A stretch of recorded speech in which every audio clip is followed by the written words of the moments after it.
A warm welcome to those attending and to our viewers watching live on the Council's YouTube channel, Hillingdon, London. My name is Councillor Philip Corthorne and I am Chairman of this meeting.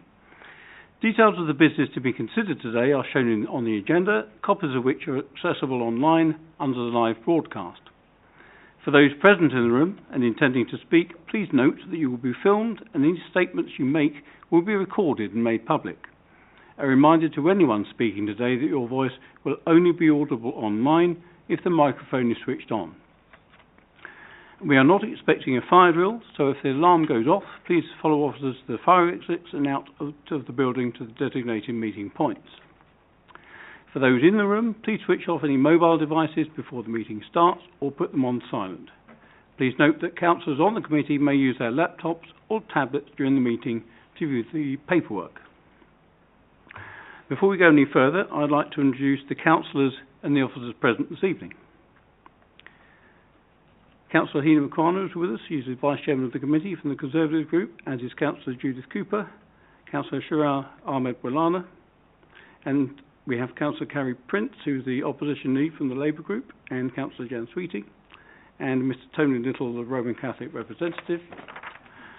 And in terms of officers present this evening, we have Claire Fry, Head of Service, Child and Family Development, Priscilla Simpson, Sport and Physical Activity Team Manager, Dan Kennedy, Corporate Director, Planning, Environment, Education and Community Safety, Catherine Angelini, Virtual Head Teacher, Darren Thorpe, Head of Business Delivery and Market Management, Anisha Teji, Democratic Services Officer, and finally Judy Kelly, Director of Children's Services.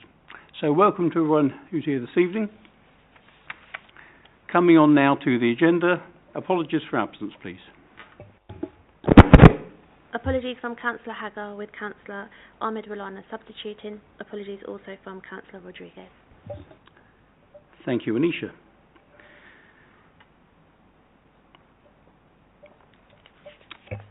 Next item to receive the minutes of the previous meeting, which I move for accuracy. I move. Is it a point of accuracy, Councillor Sweeting? Okay. There are a few points. Page 4, paragraph 5 and 6 needed to make clear that we're talking about secondary schools. Page 7, paragraph 4, it talks about not constructed scouts and guides, and I think it meant accommodation rather than putting together a few scouts and guides in pieces. Can I just stop you? Can I just stop you a second? Are you capturing this, Anisha? Sorry, Chairman, I didn't get the last point. Can you repeat that, please, then?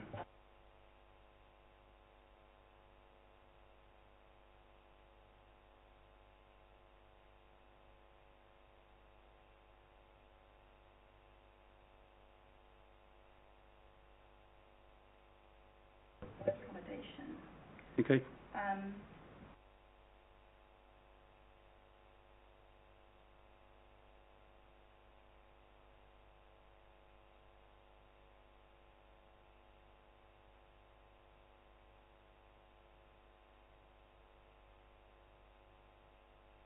mean, at there's quite a lot of. Okay. I seem to recall during the course of the discussion, and I think Dan Kennedy, you briefed us on this, didn't you? Would you like to comment on that, please? If my memory serves me right, I believe they supported it. It's whether it's there's a difference of opinion, I guess. I mean, there was a difference of opinion amongst all forum members about whether or not they should support it, but they felt that they needed to support it. I'm prepared to accept that this item was accepted. I'm prepared to accept that if colleagues are happy with that. I note the point. What's the next point? Sorry, Councillor, would you use the microphone, please? Paragraph 7 of the same page about the library services and the budget reductions. I asked a question about exactly what that meant, and the answer I got was the discussions were still ongoing. So maybe we can just have a few extra words. The proposals of library services have been subject to a bid review, and there have been close liaison with the service, and discussions were still ongoing.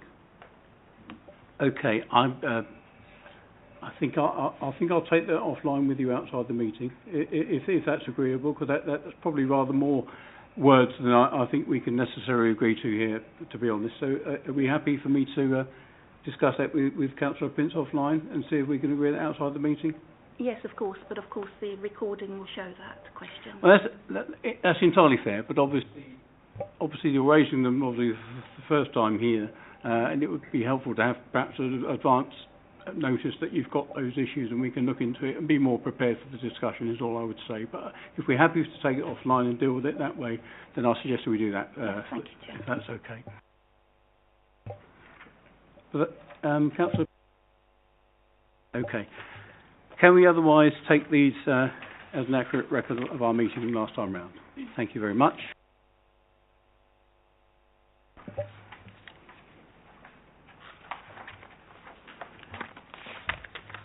Get back to the agenda paper. So, the next thing is to confirm that the items of business marked as Part 1 will be considered in public and the items marked Part 2 will be considered in private.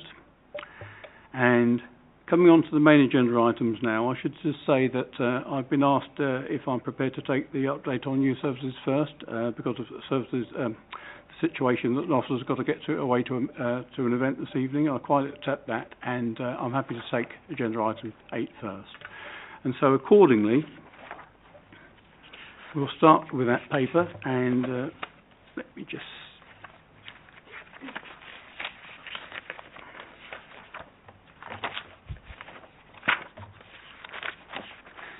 If I can ask the officers present to introduce the paper, Louise, and we'll come to the questions, if that's okay. Dan?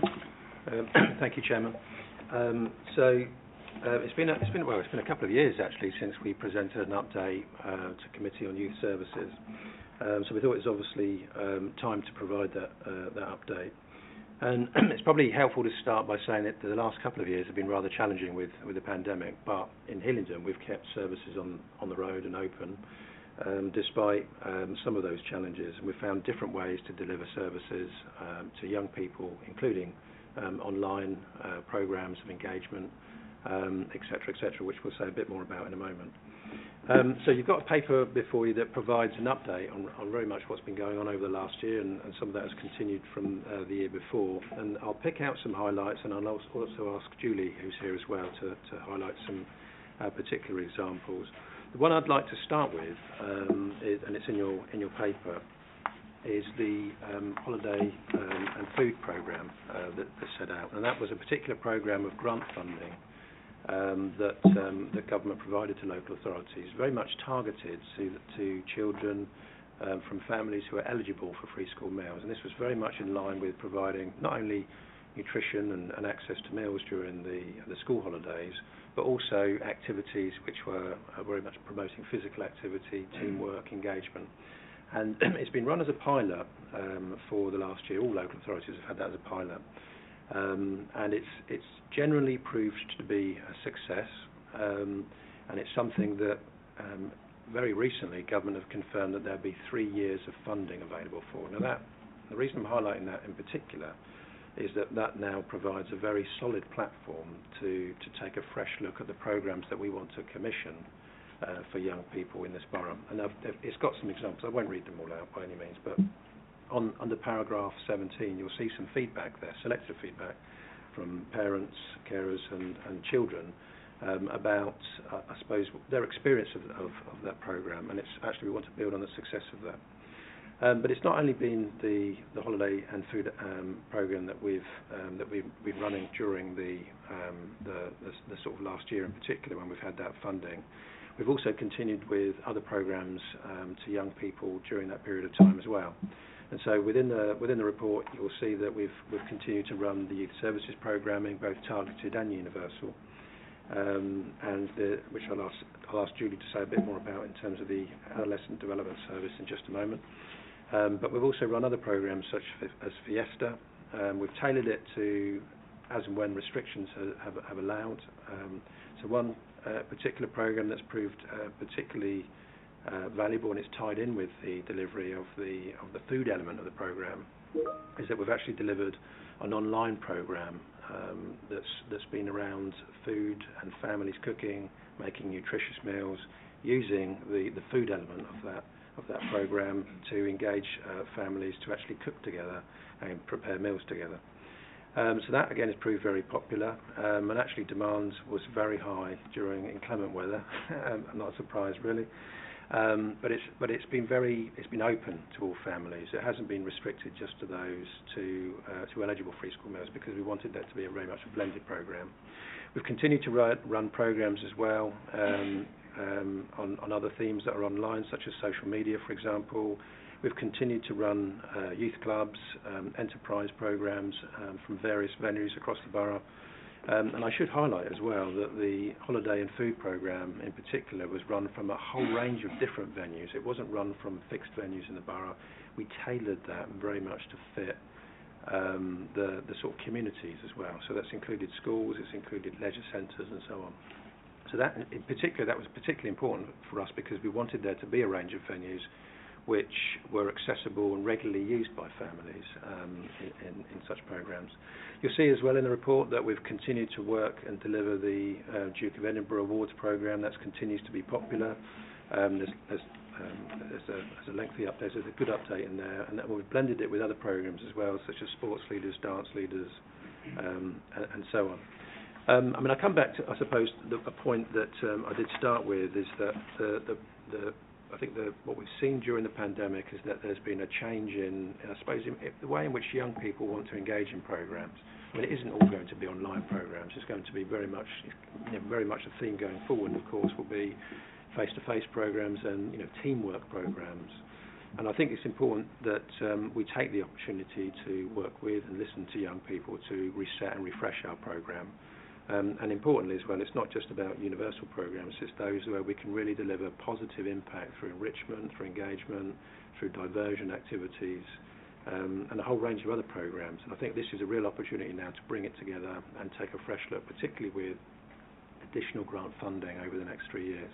If I invite you to come in at this point, just to say a little bit more about what we've been doing with, say, more vulnerable children, and then perhaps we can open it up for some questions.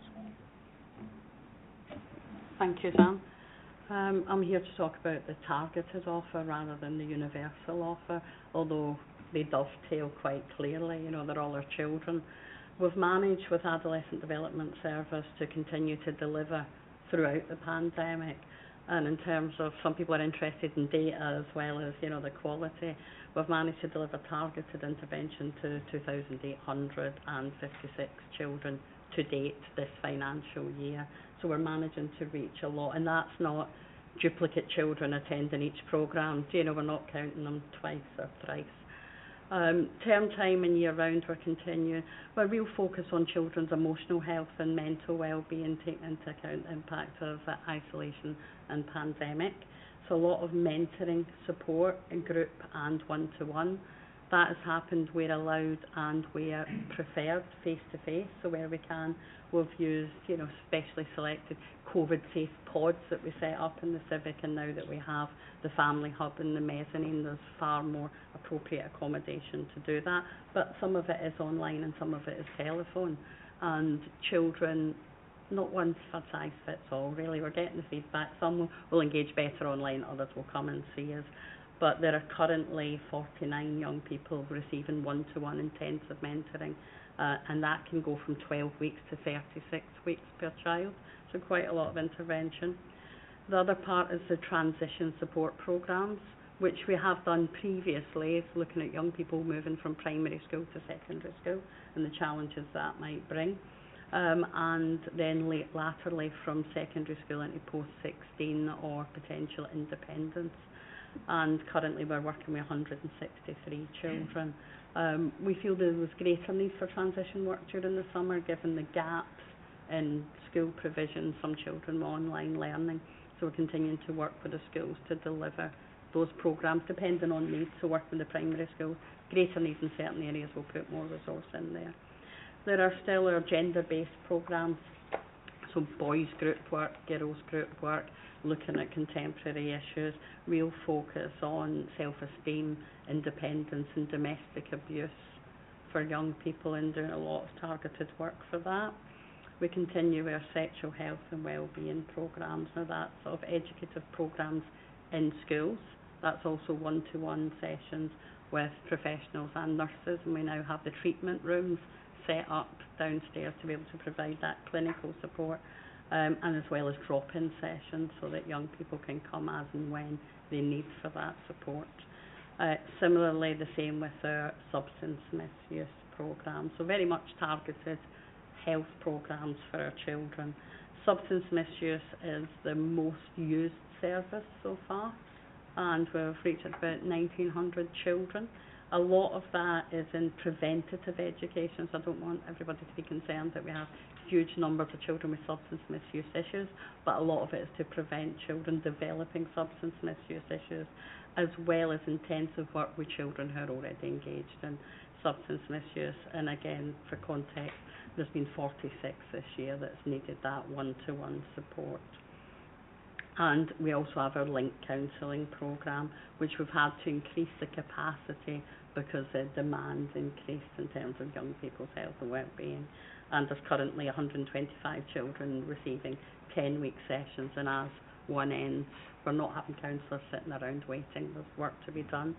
So that's the sort of business as usual, the offer. We brought in the Elevate programme for not particularly just care leavers, but young people that are moving into independence and don't have the skills to try and mitigate against potential risks of homelessness, substance misuse, poor relationships, all the things that go along with not being prepared for adult life.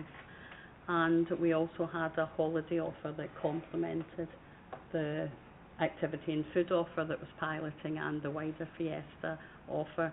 But again, some of that was a bit more targeted. We took 10 of our highest risk, most vulnerable children away in a residential provision, for example, and worked with Jamie's Farm to achieve that, where before that was maybe a resource for just social care children or looked after children via the virtual school. So really opening that up to vulnerable children in our community, and we would like to see a bit more. Most of the delivery has been in person, but there have been online programmes available. But we've discovered children were getting lots of online education.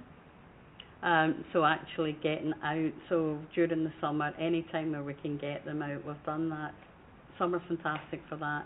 Christmas break, not so much. So with lots of uptake using the green spaces that we have. So that's what we've been doing.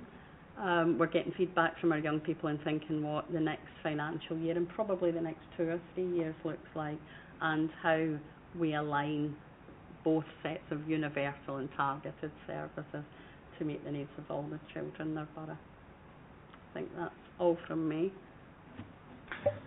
Thank you very much, Dan and Julie, for that introduction. That's a very positive report and from you. Thank you very much indeed. I'm sure we have some questions. I know I've got one from Councillor McCron. Who else is indicating at this stage? Councillor Cooper. Goodness me, it's easy to say who's not indicating. Goodness. Okay, let's just. I'll tell you what. I'll take Councillor McCron first, and I'll note everyone else, and I'll take you in order. Thank you. Councillor McCron. Yeah, thank you. Excuse me. It's good to see that there's a wide range of provision offered. Really impressed with that. I'm interested to know a bit more about how the views of our young people are considered in shaping the service. So what kind of feedback you receive and how do you gather that information? Please, go ahead. There's probably two parts to this, actually. I mean, one of the things we have done over the last year is actually complete a survey of young people to actually take some of their views and what they value, what they enjoy, and it was really positive. But also importantly, try to gauge what some of their fears are as well, because as Julie mentioned, designing programs that help to promote self-esteem, confidence, personal resilience are incredibly important. And so we're using some of that information and have used some of that information to shape the sort of forward thinking about programs. And I think in addition there is some information from young people that are using our services. directly, who then inform very much the programmes that are delivered. But I suppose that we also took the feedback from that survey, so it's not been done entirely in isolation across services. But all our programmes are subject to evaluation and feedback. So if we run a programme in the summer and we have 10 young people that turn up, we will ask at the end what they felt about it, and also from their parents, did they see an impact? Has it improved things for them?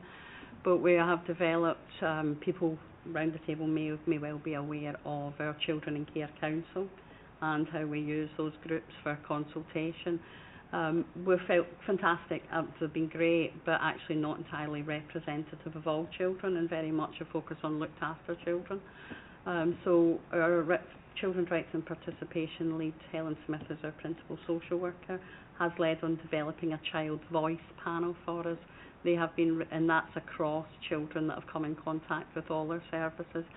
So not looked after children that have been subject to other child protection processes, or they're involved in the youth justice system, or just our adolescent development services for targeted support. That group came together in the summer. We've done their induction. They need obviously facilitation and support, but they are now also ready to act as consultants and service design moving forward. But any other suggestions we'll take on board. It's really important. And children are telling us very different things. Some want online, they don't want to come out. Some children are done with online learning and input, and it's ensuring we've got the right suite of options to meet those children's needs. Thank you, Councillor McCartney. I'll come to Councillor Prince next. Thank you. Thank you for the report. It's interesting to see what is happening. But to be honest, we're a little disappointed about the lack of performance data in the report. So the amount of young people that are engaging, data, not just comparing through the pandemic, but prior to that, opening hours, just the detail. Really, this is an overview, but we are disappointed at the lack of detail that would actually give an accurate picture as to the status of the provision. I wonder whether we can get a follow-up report, if we can agree some specific questions outside of the meeting, Chair, to get some answers to some of the more pressing questions that we wouldn't expect you to have the answers to right now. Is that a potential route? I'm not unhappy with the idea of a discussion outside the meeting about what would be helpful to have, and we can decide what would be a most appropriate way to receive that. But I'm happy to have that conversation, if that's agreeable to the committee. No one's disagreeing? Okay, thank you for that.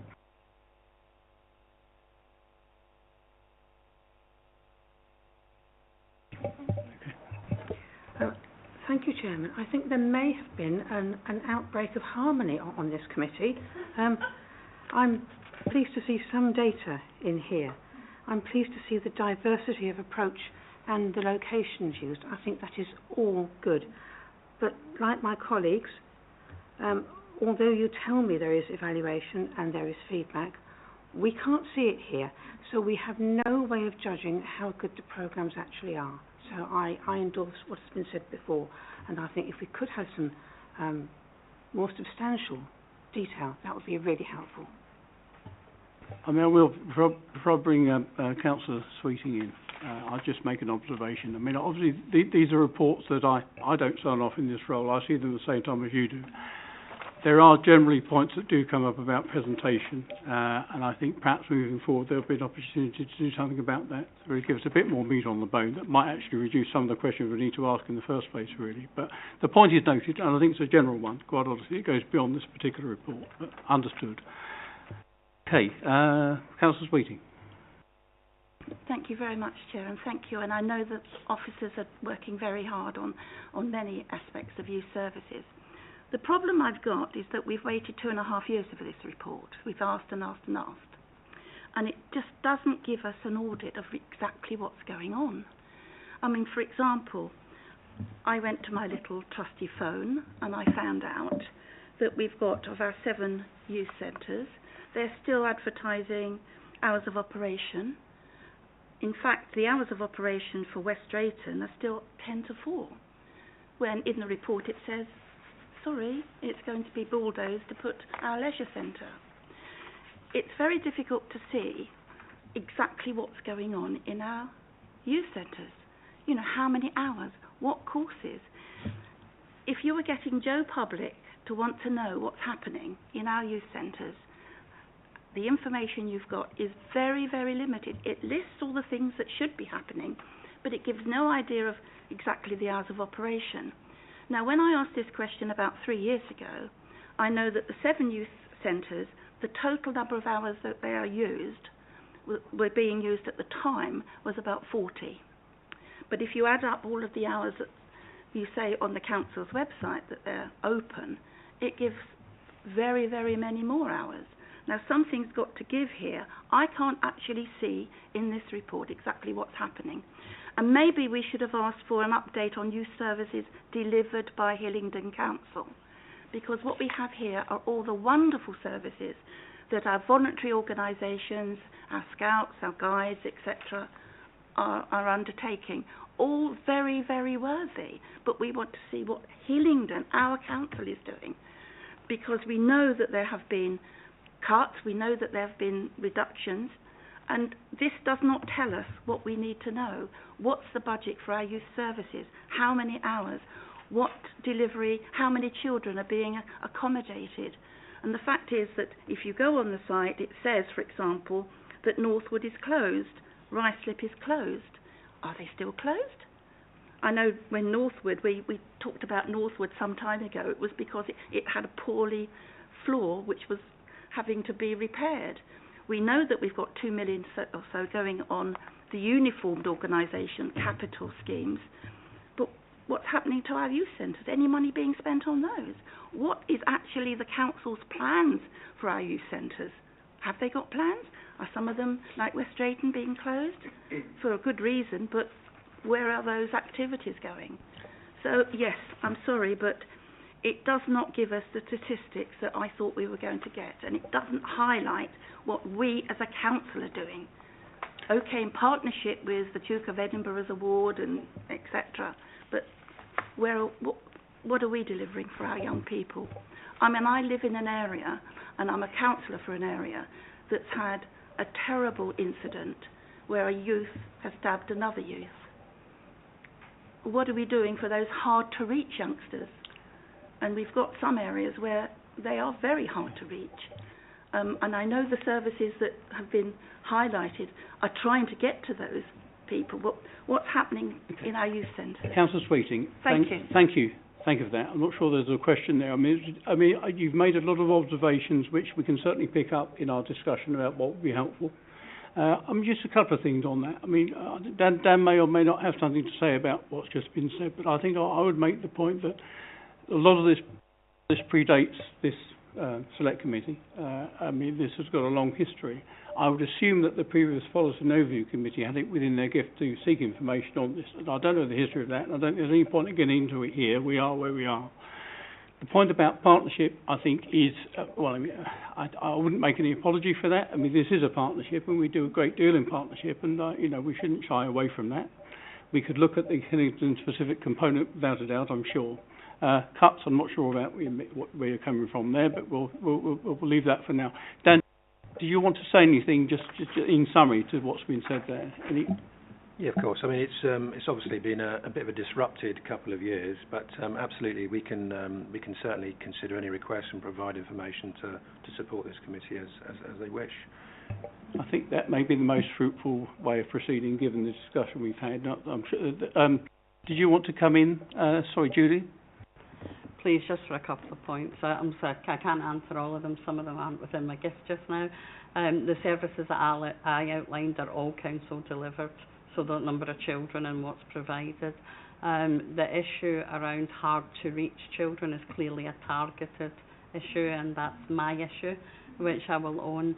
And we didn't speak about the use of the mobile and detached service. There is so much going on, and we use our access service that highlights our incidents, our hotspot areas, our children who are involved and are in the periphery, and they aren't generally the children that will turn up to maybe some set programmes that are for universally available, and that's when we use those resources to deploy those services, and we have increased those services this year. The access service was doubled at the beginning of the financial year to enable us to do that, which is collating the data, doing the outreach and getting those mobile and detached workers out in the bus to the children that really don't want to come with us. And we're instrumental in intervening in one incident and supporting a young person to go to the police and have things resolved. So we are very much focused on that, and thankfully that's a minority of our children, but are really vulnerable children, if that helps. But we can provide the data again, how many used, where does the bus go, if we know what exactly you would like. Thank you for that. And there are further questions. I've got Mr. Little next, if you would. Thank you, Chairman. I think I would probably want to join in the general plea for statistical rigorousness, and it applies to other reports than just this one. But I further wanted to say it obviously has been a very difficult couple of years, and I think officers are to be commended for the efforts they've made to keep going as much as they could keep going. And what I wanted to ask was, in terms of the targeted services, could you say a little more about how you identify your targets in that? I mean, obviously it must vary service to service, but some illustrative examples maybe would help us understand how the process works to get the kids who need the assistance. I can say a couple of bits. We don't use algorithms, and we don't do profiling of children, but we do use the information that we know. So we have our access service that helps us identify, and that's from information from a range of professionals. It could come from A&E because a child's presented with an injury. It could come from school because they've picked up some issues. They don't necessarily have to have a social worker. It could come from the social worker, and that's triaged through the Stronger Families Hub. Families and children can also self-refer, and there is a landing page for our targeted programmes that shows a clear way of doing that. Families don't need to fill out complicated forms. They can pick up the phone and self-refer. But it tends to be specific programmes. So if a child presents with a need, substance misuse, for example, mum's concerned that they're using cannabis and they phone the Stronger Families Hub, then we're likely to divert them to that programme rather than a universal youth service. And we're flexible in who and where it's to fit the child to the programme rather than the other way around. If you allow a follow-up, Chair. Please do. In terms of the school element in that, what efforts do you make to let the schools know what's available? Okay, all the schools should receive our access bulletin that highlights what's available. We have a What's New Wednesday that goes out to our schools in terms of the programmes, and use the forums that we have. The Safer Children's Partnership tends to be the main route where these are discussed. They're also discussed at the Youth Justice Strategic Partnership Board, and Dan, it's your forum that I've lost. We have so many boards, but Community Safety. The Community Safety Partnership. So we highlight it there, but we also deliver in individual schools. So if we're getting lots of intelligence from schools that there are certain issues in the school, then the offer, our Adolescent Development Service, will reach out. We have delivered a range of programmes there in different schools, Your Choice, diverting children from antisocial or criminal behaviour. So it's a bit of a two-way street, and it's not set in stone. And if the needs change, we'll change the programme. And I think if COVID's taught us anything, it's that we're able to do that, and we can do that quite quickly. Thank you for that. Okay, now I've got Councillor Ahmed Bolana. Thank you, Mr. Chairman. May I ask a couple of make a couple of points? Thank you, Dan and Julie, for the brilliant presentation. Point one is how challenging this has been during all these difficult times to deal with the domestic abuse and young people on knife crime. It's always very unfortunate when young people are involved in knife crime. And the second point is how helpful this would have been if you get feedback from young people. Are you clear on those, Judy? Yeah. Okay. I think in terms of the domestic abuse question is probably wider than youth service provision, but we did identify that not only are children often victims in a home, they can be involved in domestically abusive intimate relationships as well. So we designed programmes to address that alongside the parenting support. In terms of knife crime, I won't underplay it. It is incredibly concerning. We had a terrible November and December in Hillingdon, and I think we're all still absolutely feeling that. But it is a minority. We need to do more to target that group, and some of the learning that's coming out of the rapid reviews that will be shared across as they're available is actually some of these children aren't the children we might have thought, as in known to lots of services, etc. So we have, it's going to the executive leadership group of the Safeguarding Partnership on Friday, that we've recommended that although they don't meet thresholds for serious case reviews because the learning's already there, that we're going to undertake a thematic review specifically in Hillingdon, looking at the partnership. What are we doing in children's services? What are the police doing? What are we doing in education and health? And what can we do better? And I don't think we're doing terribly because there are huge numbers. We've got identified at least 80 children that are at risk of serious youth violence and criminal exploitation that are getting a statutory service from the adolescent team. That's quite a high number for that level of risk.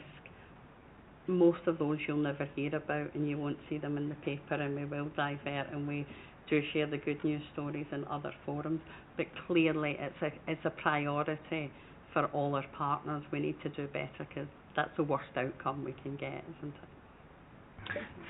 Thank you for that, Judy. I've got a question, and I'll be in Councillor Prince again after that. In fact, you've covered a lot of what I would have asked anyway, so it's good to asking a question further down the line, isn't it? But my one's really about the way we shape services. We had a question around that, but specifically relating to the Adolescent Development Service. We've used at the bottom of page 45.22. We've talked about a dynamic, flexible, responsive service, which sounds good. It's exactly what we want, I would have thought. Can you illustrate the approach taken there, perhaps with an example or two of how that works in practice? Yes, I can. I think that's something we can be grateful to the pandemic for. It taught us how to do things in a different way. Previously, we delivered our adolescent development services almost in parallel to our youth services, very much place-based, but then our places shut down and we weren't able to open them. We still had to deliver a service. So we had to look at a range of methods. We've talked about online delivery, and a lot of that is successful and people like that, but it's actually taking services out to children. We use the green spaces, the activity days. We changed how we've done our celebration events from being place-based. We looked at the data to indicate where we need to go and when. So we've been around the borough, from the north down to the south, depending on need, and also using assets and partners across. I know that we've delivered from some of Claire's venues and premises when they were open, and not quite for that age group, but we used that, our leisure centres and use in our schools. So it's really identifying where the need is and mobilising the right people with the right skills to go there and do that rather than bringing things to us. So that's the method.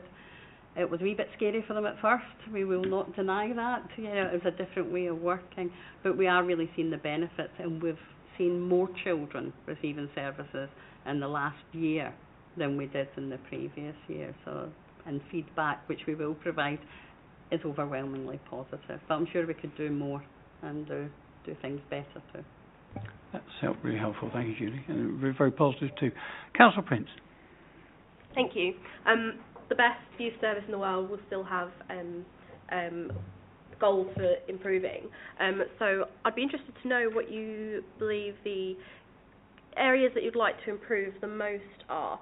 For example, do we get less participation from certain demographics, certain parts of the borough? Is there like a strategic goal, or any kind of strategic goals, I suppose, for improving the service? Am I making sense? So, for example, do we have low take-up amongst certain communities? Is there any ways that we're looking at improving that right now we're not very happy with.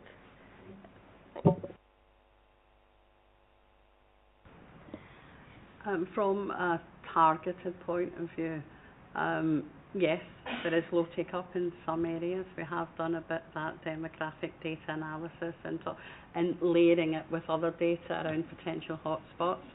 What we would like to improve more is, rather than have standalone youth services, is really encompassing that family approach. And we've started some of that work. We have the Brilliant Parents Champions that we started as a pilot. We made 15. We now have an additional 26 parent champions working in, and it's not really, I don't like the word hard to reach communities. It's not really about communities not engaging with my services. It's how am I engaging with them appropriately. So changing our approach and using our communities to do that. So definitely the things we want to improve. We want to have greater reach, and there's those really high risk vulnerable areas that I think we need to nail down. And alongside that, we are working on it, is aligning. You know, you have Dan and I here talking about each part of the service, and we do actually talk all the time. That's relatively quite well dovetailed. But I would like to see us aligning that, and I'm doing some work as well with our children's centres with Claire to make sure that that family offer, and it's not a stop-start for children. I think that's got to be our focus for the next year. Just to add to that, I mean, I think just to really very much echo what Julie just said, is that see it as a continuum, really, that there are children who, you know, in very high-functioning families but maybe on low incomes, and so therefore it's actually about how do you enrich their lives with experiences which perhaps they wouldn't ordinarily have. And so it links into, well, actually, what do we want for young people in the borough in terms of learning, experiences, team building, resilience, through to sort of high levels of need that may require a more targeted approach to help keep them safe, become more aware of the risks that they're exposed to, and so on. And so therefore, I think the opportunity is actually about how we line up and align and bring together programs which actually achieve multiple objectives and aims. And that is the exciting opportunity, that the point, I suppose, that we're at now with that reset and refresh. Thank you very much indeed. Right, okay, and no one else is indicating. So with that, I will sum up then, and I'll start by thanking Dan and Julie for the presentation that we've had. It strikes me that this is a piece of work that will never quite come to an end, but we are working continually to keep the service, you know, fresh, meaningful and relevant to young people. It's so important we do that, and I'm really encouraged to hear that we are approaching it in that way. And it seems to me that as with the healthy lifestyle strategy that we're coming on to eventually, you know, there's so much that these services do to support our vulnerable young people and actually meet our health and social care objectives too. So I would ask you to accept our thanks and take our thanks back to your colleagues and indeed our partners in delivery, because that's so important, and we look forward to hearing more. Granted, we're going to have a conversation about what further information would be useful offline, but I think that doesn't detract from our thanks for all your efforts and the report you've given us. And with that, I'll move to recommendations in the report. Are they agreed? They're agreed. Thank you very much.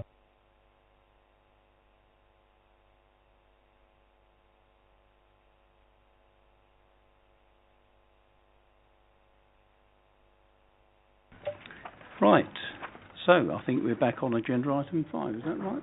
Yep, correct, good. So, service update on early years and children's centres. So, this is the service monitoring report scheduled for the committee this evening. It's actually an area of service I've had less to do with over the years, so it was a bit of an education for me working through this report when I read it, I must say. It was quite instructive. Do I need this service report? Claire's right. It's Claire's right. It's Claire's report. I do beg your pardon. Claire, can I ask you to introduce the report, please? Certainly. Thank you, Chairman. As requested, I've provided a report to the committee on two aspects of the service that I'm responsible for. The Council's early years provision, which is 3 childcare nurseries located in Uxbridge, Hayes and in South Ruislip, and then also the Children's Centre programme, which is located across 16 different centres around the borough. So both of these parts of my service were subject to a bid review at the end of 2019, which looked at the staffing and how we could best manage the service going forward in order to produce a more commercial approach for the early years provision, and also introduce additional leadership to support the development of the services going forward. Obviously, due to the pandemic, we started the restructure process, but that was paused, and so the report just gives an outline of where we've got to with the restructures, which have virtually concluded, and also just some practice highlights in terms of what we're delivering currently. So if I give a brief overview, and then really happy to take any questions or points of clarification. So looking at the early years provision first, which is our 3 nurseries, the nurseries are currently all graded good by Ofsted, and they provide childcare for children from 6 months to 5 years. Each nursery provides 34 places each day, so 6 places for children 0 to 2, 12 places for children aged 2 to 3, and then 16 places for children aged 3 to 5. And children attend in a variety of patterns across the week, some part-time, some full-time, some on funded places, some on private fee-paying places. One of the main reasons for restructuring the service was to really support the nurseries to start to compete in the financial sector that they're part of. It's very difficult to run a commercially viable, high-quality provision, and so we wanted to ensure that the service was modern and efficient, and could reset the structure and the culture of the service so that the team could compete in a way that they needed to within the private sector. We've also standardised the capacity across all 3 nurseries, as prior to the restructure it was very slightly different. Excuse me. So we now have a new service manager in post who oversees the provision, and she has spent the last year working with the nursery managers in order to create a comprehensive management team and to drive the structure forward. She's had a significant focus on effective promotion of the service, resourcing, and looking at practice and quality in order to drive up the occupancy levels of the number of children attending, and manage proactive management of places so that as children are leaving to either to go to school or to move on to other provision, we're planning and making sure that those vacancies are filled wherever possible. In terms of the staffing within the provision, we have a mix of qualified staff, and we'll be introducing apprentices to the service as well later this year, so that we're looking to develop and grow staff of a quality of our own, and ensure that we're succession planning and supporting the development of the workforce. Obviously, as part of the impact of COVID, all childcare provision was closed in March 2020, and so the nurseries remained open purely to support vulnerable children and children of key worker families. But as a result of that, they were also able to support key worker children from other nurseries which had closed as a result of the pandemic, because they were not able to continue to operate financially. And so we took in approximately 10 to 12 children from other families and supported them through that time. Since September 2020, the provision's been able to be fully open, and we've gradually gone about the business of increasing our occupancy and bringing more children into placements. There's a real change in the demand for childcare as a result of the pandemic. Many families are now working much more flexibly, so in terms of the numbers of families potentially wanting a full-time nursery place, that's reduced. Families are much more looking for a flexible offer that wraps around their own working patterns, and so we're trying our best to be flexible as to how we offer nursery places in order to meet the need and the demand across the sector. In terms of practice highlights for those particular nurseries, we have a very strong ethos of outdoor play and learning, so therefore the children have access to outdoor play all day, every day, regardless of the weather, to support their physical learning and development. And also for some children who learn best in the outdoor environment, it enables them to be actively engaged in that opportunity. The nurses have also participated in the supervised toothbrushing programme that's been rolled out by our community oral health team. This was funded by NHS England through some grant funding, and so the staff have all received training to support in oral health and hygiene. We've also had workshops for parents in order to be able to support them as well. So children brush their teeth throughout their nursery day, and we obviously are talking very much with the children around reducing sugar intake and fun activities that they can engage with both at home and also at nursery to support their understanding of healthy teeth and keeping themselves well and fit. The other positive thing to say about the nurseries is that we are supporting children who are funded through the Families in Need funding panel. So these are families where potentially through circumstances for the child or the family, they need priority access to childcare. So we have a number of children that are accessing the provision on short-term placements as part of that scheme. If I move on to the Children's Centre programme briefly. So the Children's Centre programme is a programme that supports families and children predominantly from pre-birth through to 5 years of age. It currently runs through a network of 16 children's centres located across the borough and is an integral part of the Council's early help offer. So we're working with children and families to ensure they receive the right support at the right time. So we have a universal offer that supports children and families and acts as our gateway services, so engages families to access support and services. We work very closely with our health colleagues, so they deliver some of their programmes and service support through our children's centres. So baby weighing clinics, child health reviews. We have midwifery located in many of the children's centres, so we're working with families right from pre-birth at the time of that part of their lives all the way through. And we have an antenatal programme that we deliver in collaboration with maternity services and health visiting services in order to be able to support parents to prepare for parenthood. We also have a comprehensive offer of targeted services, which are specialist support services and interventions, both as individuals and also in groups, and these respond to individual and emerging concerns. So in some areas they may address support for children and families with children with special educational needs and disabilities. So for example, we have a supporting autism course, which is a 6-week course for parents whose children have recently been diagnosed with autism.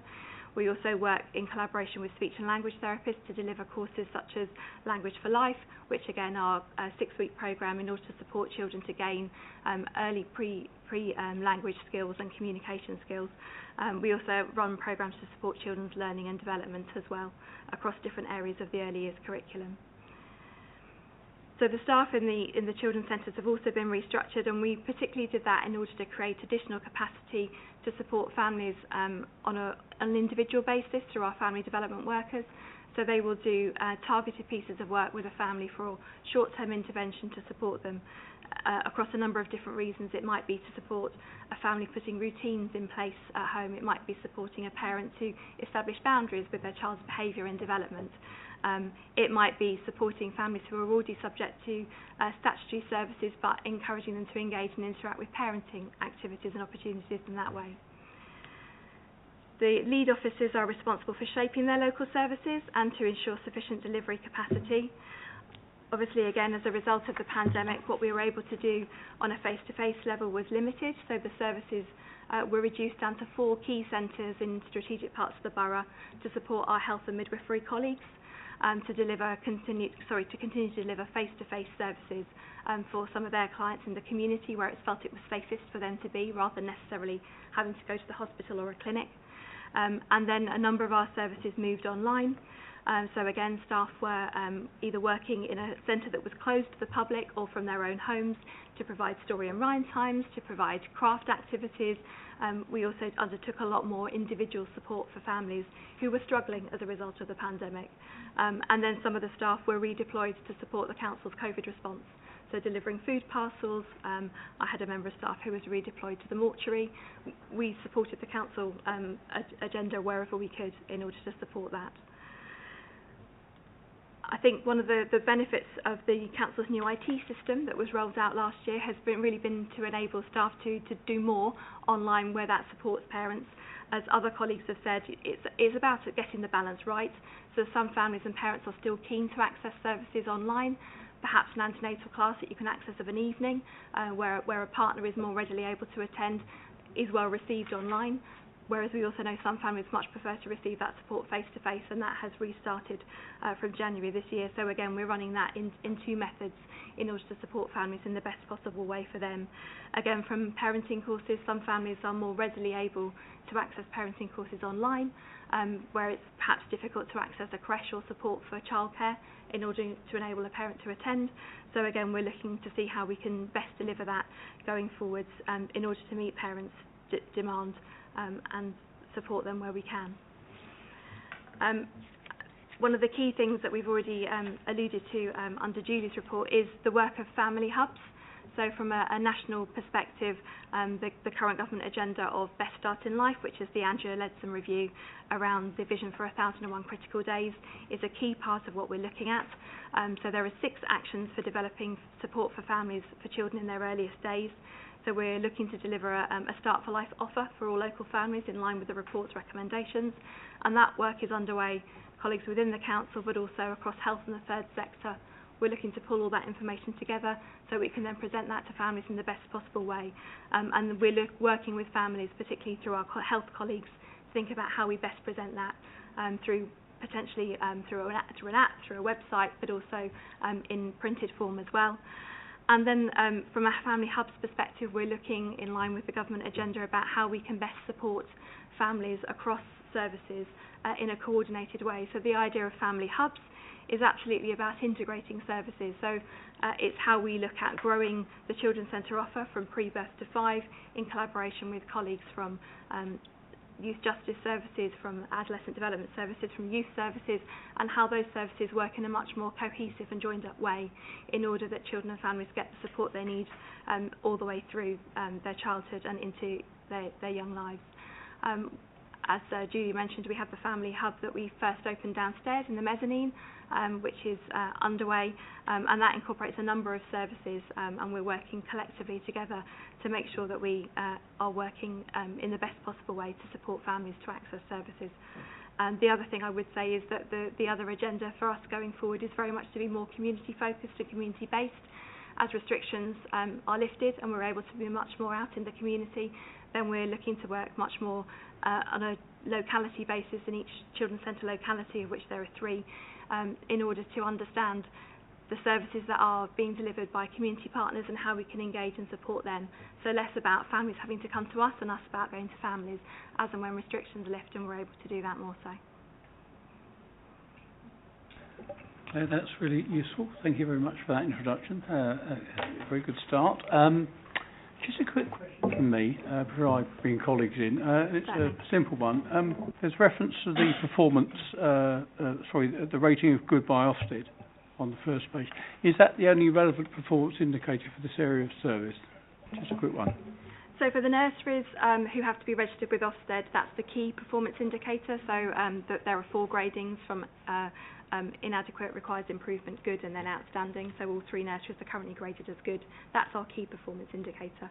The children's centres are registered with Ofsted, but there hasn't been a comprehensive inspection regime since 2015. It was put on pause and never restarted. So essentially those grades are not currently relevant. Okay, that's useful context. Thank you very much. I'll bring Councillor Prince in first. Thank you. Just 2 things, if that's okay, Chair. First is you talk about staffing restructure quite a lot. I think what might have been helpful is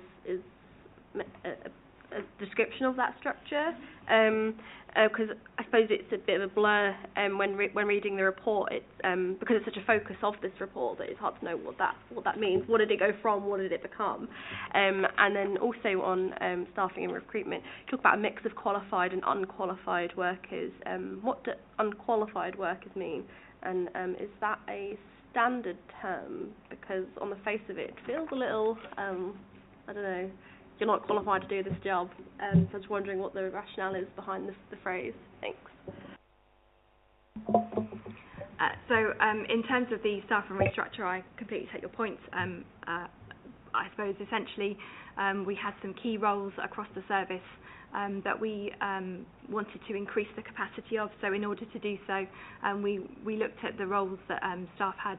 So for example, we have increased the number of family development workers who do the individual support for families as well as running groups. And in order to do that, we reduced the number of children's centre workers that we had who would only run groups. And so tended to work reduced hours and in a slightly different format and pattern. So what we did was to increase the number of development workers and broaden their job description to ensure that they were still the group element, but also we had increased capacity to do the individual family support work.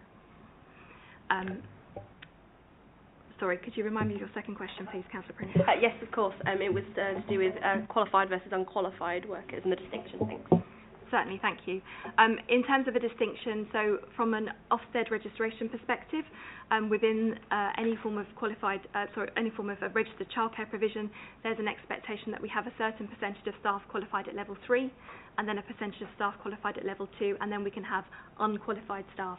So they're still able to work with the children in the nursery, but they would be unqualified from an Ofsted registration perspective, and that's potentially where our apprentices come in. So they would start as unqualified, and therefore they would be counted as unqualified within our ratios, but obviously once they are successful in achieving their qualification, then they would either be able to apply for a job as a qualified member of staff at level 3 or 2, or seek employment elsewhere if that was their perspective.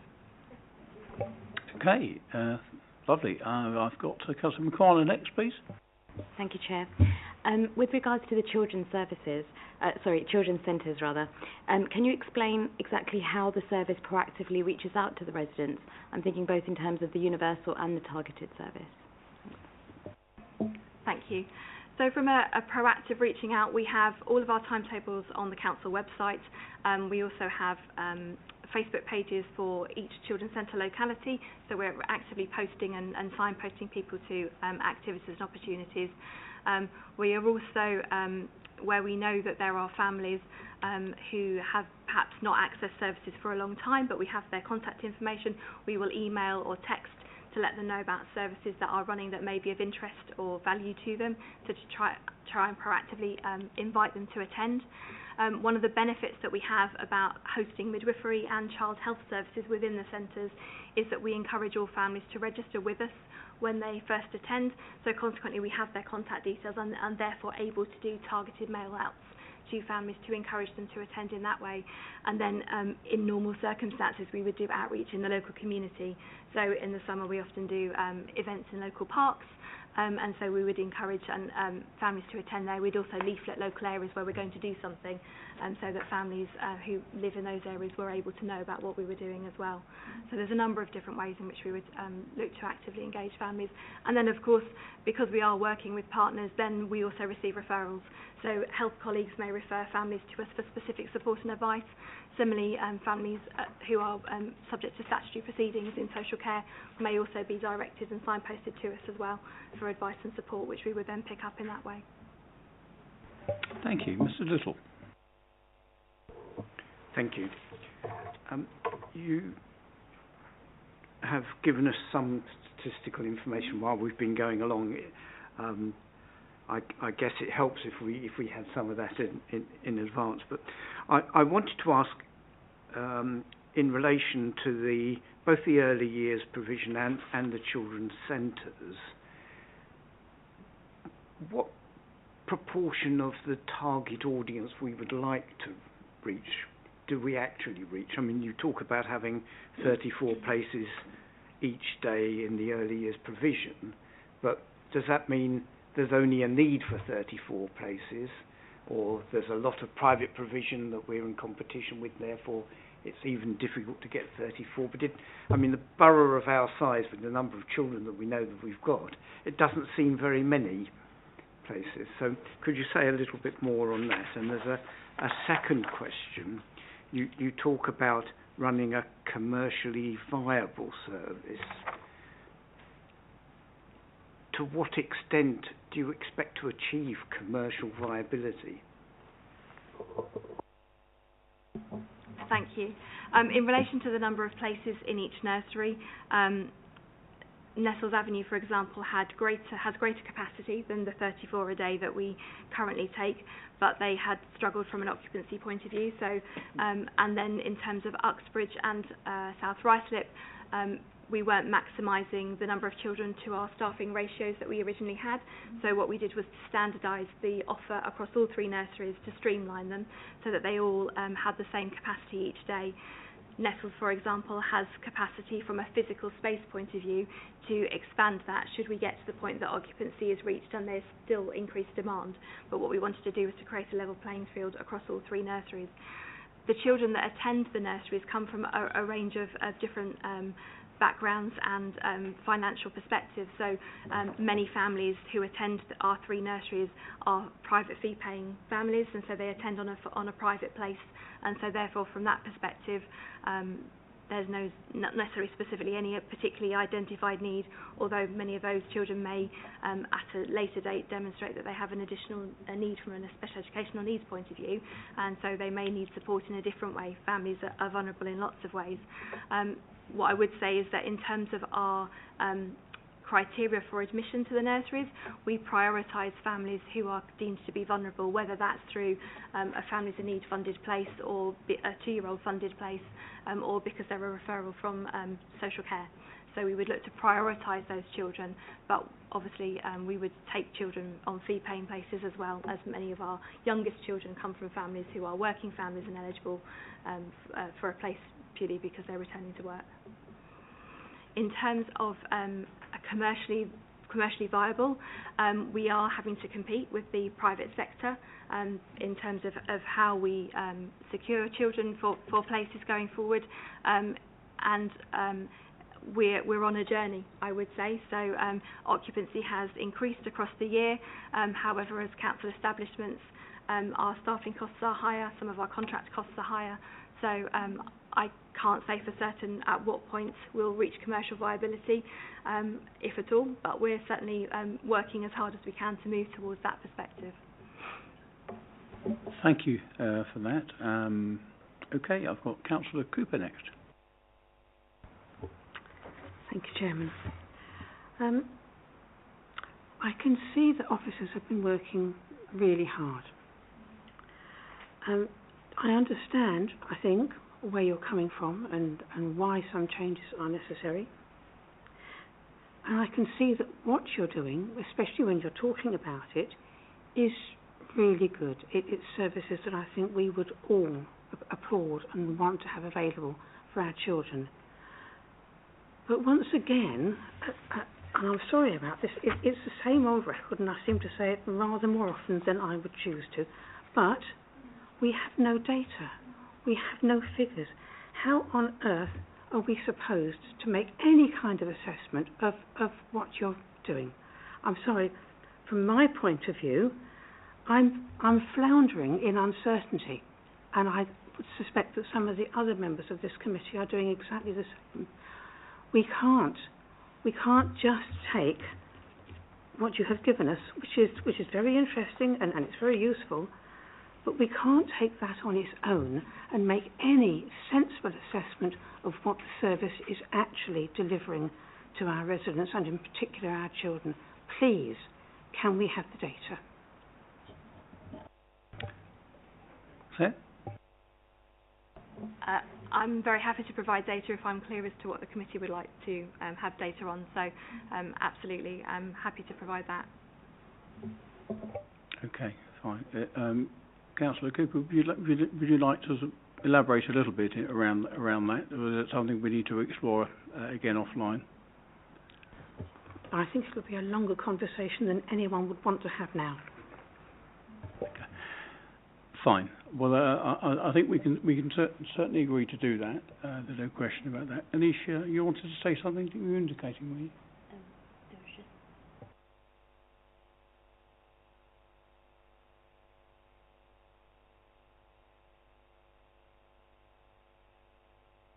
Okay. I'm receiving some advice in my ear from Anisha. Can I try with you to just share the advice that you're giving me, please, on that? It may be more useful to agree the questions outside the committee with the Labour lead and the chairman, and then maybe pop the item back on the work programme so a proper and fuller report can be provided, so members will have an opportunity to analyse that, rather than circulating the information outside of the committee where members may not have that opportunity. That sounds like a reasonable way ahead, given what's been said. I'm going to make a general observation here. This is a bit of a reoccurring theme. I spoke about it last time round. Just to put a bit more meat on the bone, as I understand it, and again, Anisha will correct me, but I believe Corporate Services Select Committee are working on a programme of, I suppose, formalising and standardising, if you like, reporting in terms of performance and information. We don't want to be overwhelmed with information, but we need enough to perform our role as a select committee whose job at the end of the day is to scrutinise services.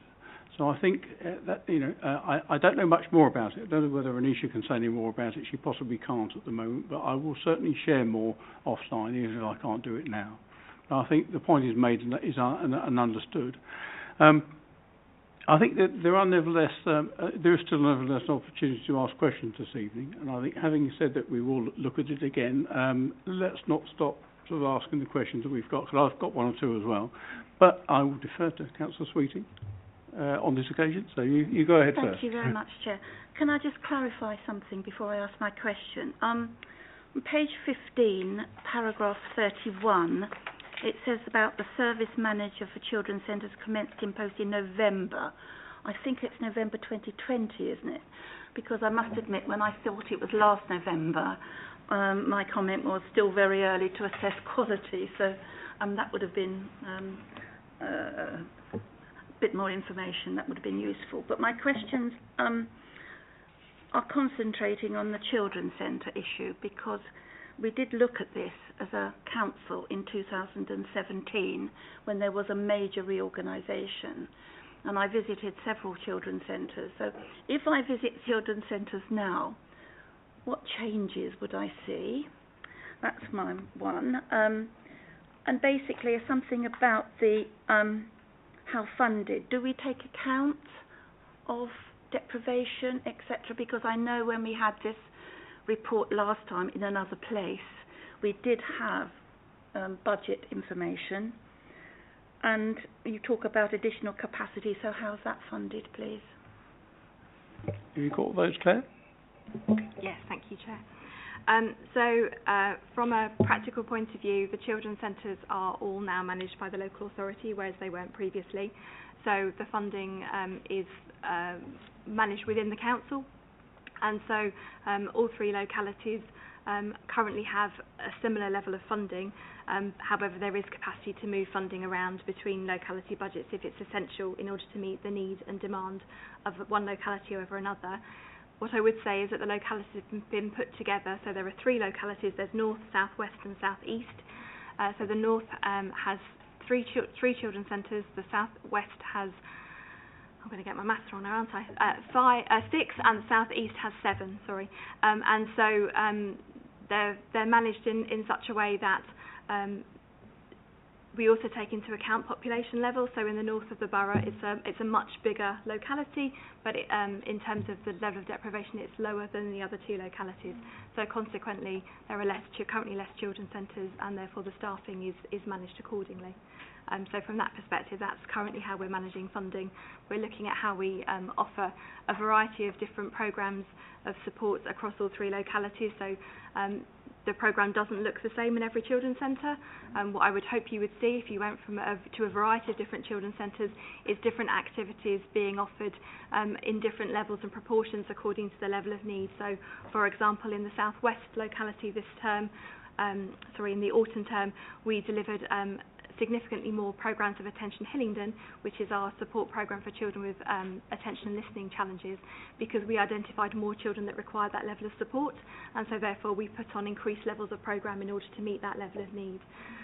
So I would hope you would see a variety of different activities according to the needs of the families that are currently attending that centre. Similarly, we talk to families about the things that they would want to see that would help them, support them, and also we look at the referrals that we receive from partners and the needs and challenges that families are experiencing, and so we are developing programmes in response to that. So one would be Inspired, which is a parenting course for parents to develop their own self-esteem and confidence, and we found that a number of parents who have experienced postnatal depression and are struggling in terms of moving forwards as a parent and being confident in their parenting and their abilities have really benefited from that particular course. But it hasn't run uniformly in every part of the borough. It's run in response to the level and demand for the parents that live in those areas. Councillor Arnold. Thank you, Mr. Chairman. Claire, can you please expand on the family hub model a little bit? Certainly. So the Family Hub programme is one of the latest government initiatives. It's nationwide, and the idea behind a Family Hub is about bringing together groups of services to support children and families from an early help perspective at the earliest opportunity. A Family Hub may be a physical building that families go to access a range of services, but it could also be a virtual range of services that work effectively and coordinated together in order to support families. So the idea behind a Family Hub is that a parent who is having an issue or a challenge or a struggle with some aspects of either their parenting or with their child or with family life, perhaps with their finances, would have a key point of contact that they could go to in order to access support. And so in order to access that support, they would either send an email, make a phone call, drop into a physical centre, and from there they would have somebody who would hear them, understand what their challenges are, and then enable them to access a range of support services that would best meet their needs.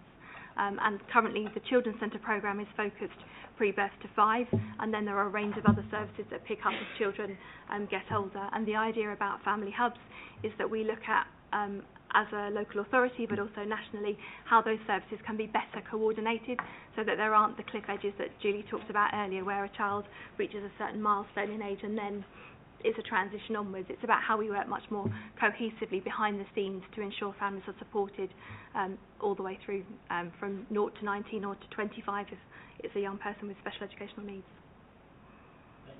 Okay, thank you very much. No one else is indicating, so I'll just give it a sum up quickly. I mean, it's great to hear all you're saying, and I think there's no doubt that we have innate faith in the work of yourself and your officers. There's no doubt about that. These are essential services. As has happened before, though, it's a little bit about what we're getting and how it's presented. We're not always doing ourselves the best favours, because sometimes it's only when we sit down we get more of the detail to really give us anything like of an idea of what we want to know about, if you like. So it's a general point, but look. I'm impressed by the way we are changing services. There's no doubt. We are much more onto the preventative side now. I think that what we're doing is historically it was very much more institutionalised. Now it's very much more what we can do on the ground in a way that's preventative, and I think that's very good. The market management challenge is a big one. There's no doubt about that, and obviously we've got a duty to make that work as best we can. That's easier said than done. So we hear what you say about the challenges there. Clearly, we're going to be looking for some further information to help inform our thinking. We'll have that discussion outside the meeting. But for now, are we happy to agree the recommendation that's before us, colleagues? Thank you. Thank you very much. Thanks very much.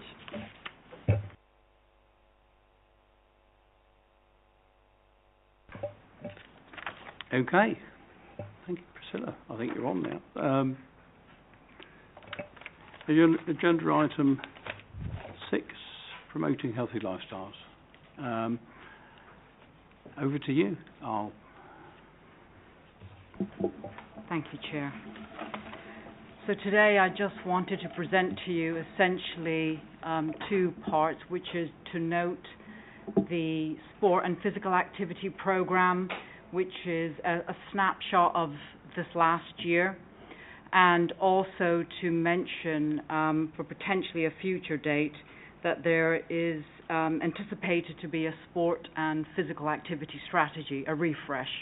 The last one was in 2012 when we had the London Olympics, and it's probably high time that we had another one. In the meantime, the work hasn't stopped. It's gone on, and I'd just like to present to you the range of activities that have been put forward and how we put them forward within a restructured team, and what we have been doing wider than just sport and physical activity. So essentially, we do present in this borough a traditional sport and physical activity offer with various sports through clubs, be it rugby, football, cricket, tennis, but we also have more physical activity and recreational offers such as lead walks, we have playing outside, we have cycling, we have skate parks, we have outdoor gyms. We're trying to maximise the green space as well as the built environment as well. Very much integral to how we operate and who is operating in these spheres is very much led by national governing bodies for sport. So it's not just the four of us in our team. It's also with the English and Wales Cricket Board, the ECB, with the Lawn Tennis Association, British Cycling, with London Sport and Sport England, which are quite a sizable body, particularly for London, identifying where the need for physical activity is. Hillingdon, as a West London borough, is a sizable borough, and there's a lot to be done. There's a large borough. We have a lot of space, and we have very good offer in terms of our leisure facility. In fact, it's something to be proud of because proportionally, in relation to the population, we have 3 very good leisure facilities. 4th, I think, is the brick is being laid soon. So in terms of relativity, that's something that's very encouraging. However, we are very aware that a lot of people don't want to go to a gym. They don't want to have gym membership. They can't afford it. They want something a lot more local, a lot more accessible, and that doesn't necessarily require the sport element to it. That all being said, we had to stop everything as soon as the pandemic hit in March. So the 4 of us within the team had to close everything down, notify all of our residents who are registered on a variety of our sport and physical activity programs to say we're very sorry, we're having to suspend all our programs. We then repurposed, like the majority of the council, and we ended up, and I think very usefully, providing a wellbeing and a welfare service. So that was phone calls weekly, every 3 weeks, every 4 weeks.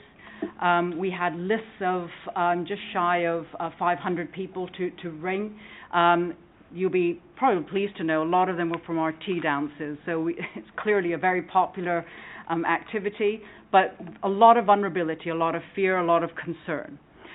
What we also then did was put a lot of our programs and activities where we could online, so it wasn't just phone calls. We did ask people whether they would like to be online, be it through Zoom classes, be it for children's tennis, be it chair-based exercises. There was a lot of provision beyond the Joe Wicks to have lots of online activities.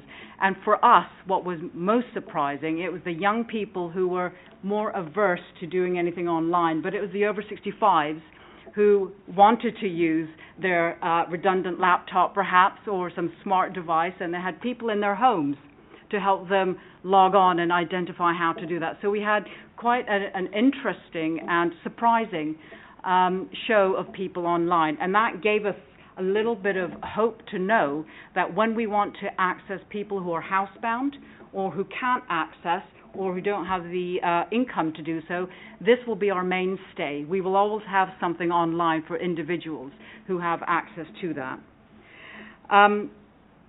A lot of our activities and programs, like I said, is identified also through some strategies and policies, be that national, be that through Public Health England, the Public Health Outcomes Framework, and then more locally, the obesity strategy, the health and well-being strategy that has very newly been drafted. So we very much want to not just have a national presence, but we also want to be integral to what the local needs are. And it's no surprise that physical inactivity amongst adults and children and young people, let's call it everybody, is high. And in West London, compared to inner London rates, when we look at what's called the Objective Active Lives Survey, which is for adults done twice a year and for children on an annual basis, Hillingdon is not doing as well. There's a number of reasons for that, and one of the reasons is because we are a slightly older population in this borough. We're less transient. I think that active travel is less in Hillingdon compared to some of the other London boroughs. And I think it's not like for like comparing all of the London boroughs with each other. I think there's a change in demographics and the scale and the size of our borough as well. But that being said, I think what has been really positive was in our work with London Sport, they have identified through a couple of commissioned pieces of work is that Hillingdon has got some favourable examples for where more physical activity can happen, because we have got rigour in the way that we are and certainly having an ambition to how we do things. We do use an evaluation process. We are outcome based, and we do want to focus on social return on investment, the social value of what we do. So it's not just about having lots of people in a sports club, it's what value does it bring to their lives, and that is also social and mental health as well as their physical activity. I can probably ask you around the table, and I won't. But if I asked what the recommended guidelines for adults is in terms of physical activity a week, most people don't know that. We all know our 5 fruit and veg a day, but we don't know necessarily the government guidelines is 150 minutes a week. That's a challenge that we have to try to identify, and how are we doing that across our whole range of population. COVID has, as stated in my report here and through the Active Lives survey, demonstrated that has a massive impact on those who are active not being as active, but those who were inactive pre-pandemic are even more so. And that's not necessarily age-specific, that's everybody. Confidence is a key issue. And then on top of that is people who had some degree of condition has been exacerbated. So then that does affect confidence coming back out again. So that's something that we are got the challenge to address, and we will, because one of the things we did, and I go back to the welfare and telephone calls, was how many people said, when can I come back to the Middlesex Suite to do the tea dance? When can I come back to the libraries where you do your chair aerobics? When can I come back, and when are we going to be doing our lead walks? And I think that's encouragement that people do want to come back. And a big component we know is the socializing. Physical activity is very important, but it's also seeing and meeting people. So the data stands as, yes, we've got a challenge to now address. How are we going to improve our rates of inactivity, fairly active, and active? And I just wanted to maybe mention at this stage, this is subjective data. So you get a postal letter, or you do an online personal questionnaire asking how much activity you do. So we aren't relying on objectivity. This is subjective data, you then telling the truth as to how active you are. So Active Lives is not the most rigorous metric, but it's the only metric that is used. And I think we just always need to be mindful of that. So I'm not too disheartened by the data. All I know is that we do need to do better. For children and young people, the story is a lot more positive with regards to the data, and that is very encouraging, particularly as we as a team aren't as engaged with schools as much as we used to be. But PE lessons, the premium pupil premiums that schools receive, they are able to utilize their funds for physical activity, which is super. I also just want to mention, and I think it's very significant, and it is part of our role, it might seem a little bit of a segue, but it's really significant, is our work with people living with dementia. One of my colleagues is integral to delivering Dementia Friends training, chairing the Dementia Action Alliance, ensuring that Hillingdon is a dementia-friendly community to the point where we've been recognised as a forerunner by the GLA. Sarah also received an award recently for her, and was highly commended by the MJ Awards for her work in Hillingdon for people with dementia. This is going to be very significant because, as I mentioned in my earlier point, we do have an elderly population. We do know that there are about 3,000 people with dementia, and there are more. So we are now regularly getting memory clinic referrals, Alzheimer's Society referrals, self-referrals, from people who don't know what to do as soon as that diagnosis is made. How do I live my life? It's not just about the diagnosis. Physical activity, being with other people, having singing, reminiscence, a variety of things in a package has been so significant, and we intend to carry on with that.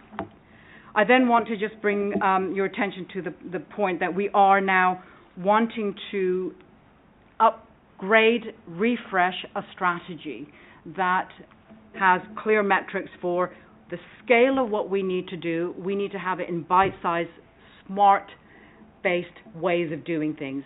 A 3 to a 5 year plan. What are we doing in year one? How are we going to help increase and encourage physical activity, recreation, movement around children, young people, around mothers, around working parents, around the an older population? And that's what the strategy is about, is looking at data that's been captured about who is inactive in Hillingdon, what is the need, how can we make this accessible, local, targeted, not always free, but accessible to the point that we can maintain and deliver a high quality service for people within Hillingdon.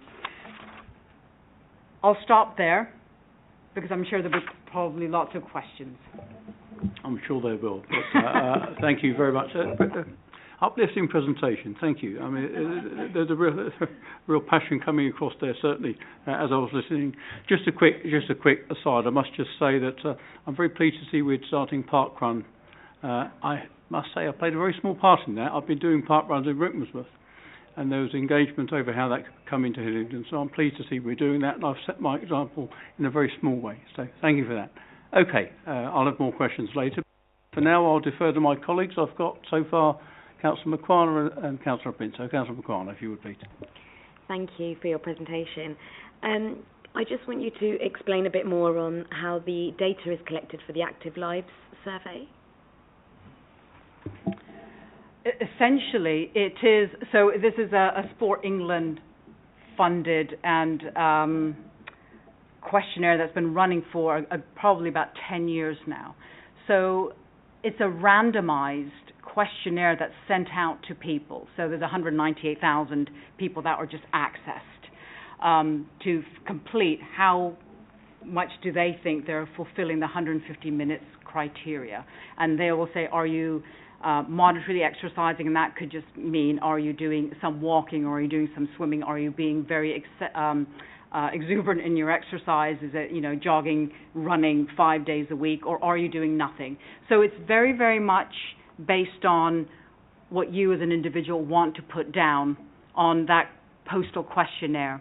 For children, it's an online survey that's so that they can be aided by either a teacher or by a parent. And again, it comes down to subjectivity of how they're approaching it. And there is a slight flaw within that, and I think those of us in the sports industry are probably aware of that. But in terms of the scale in which it is posted out to these said people, that's the only thing we have at the moment. Thank you. Thank you, and thank you for the report. I feel very energised, although personally one of the perks of the pandemic was that I didn't need an excuse not to go to the gym, so a little sad that aspect is over. Two things. Is there a reason that swimming doesn't get any mention at all that I can see? And also, what's MICA size?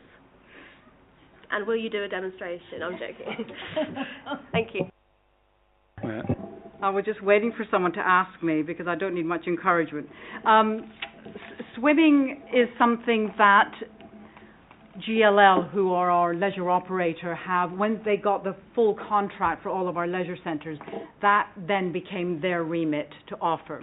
So this team prior, and my predecessor, did have free swimming for over 65s.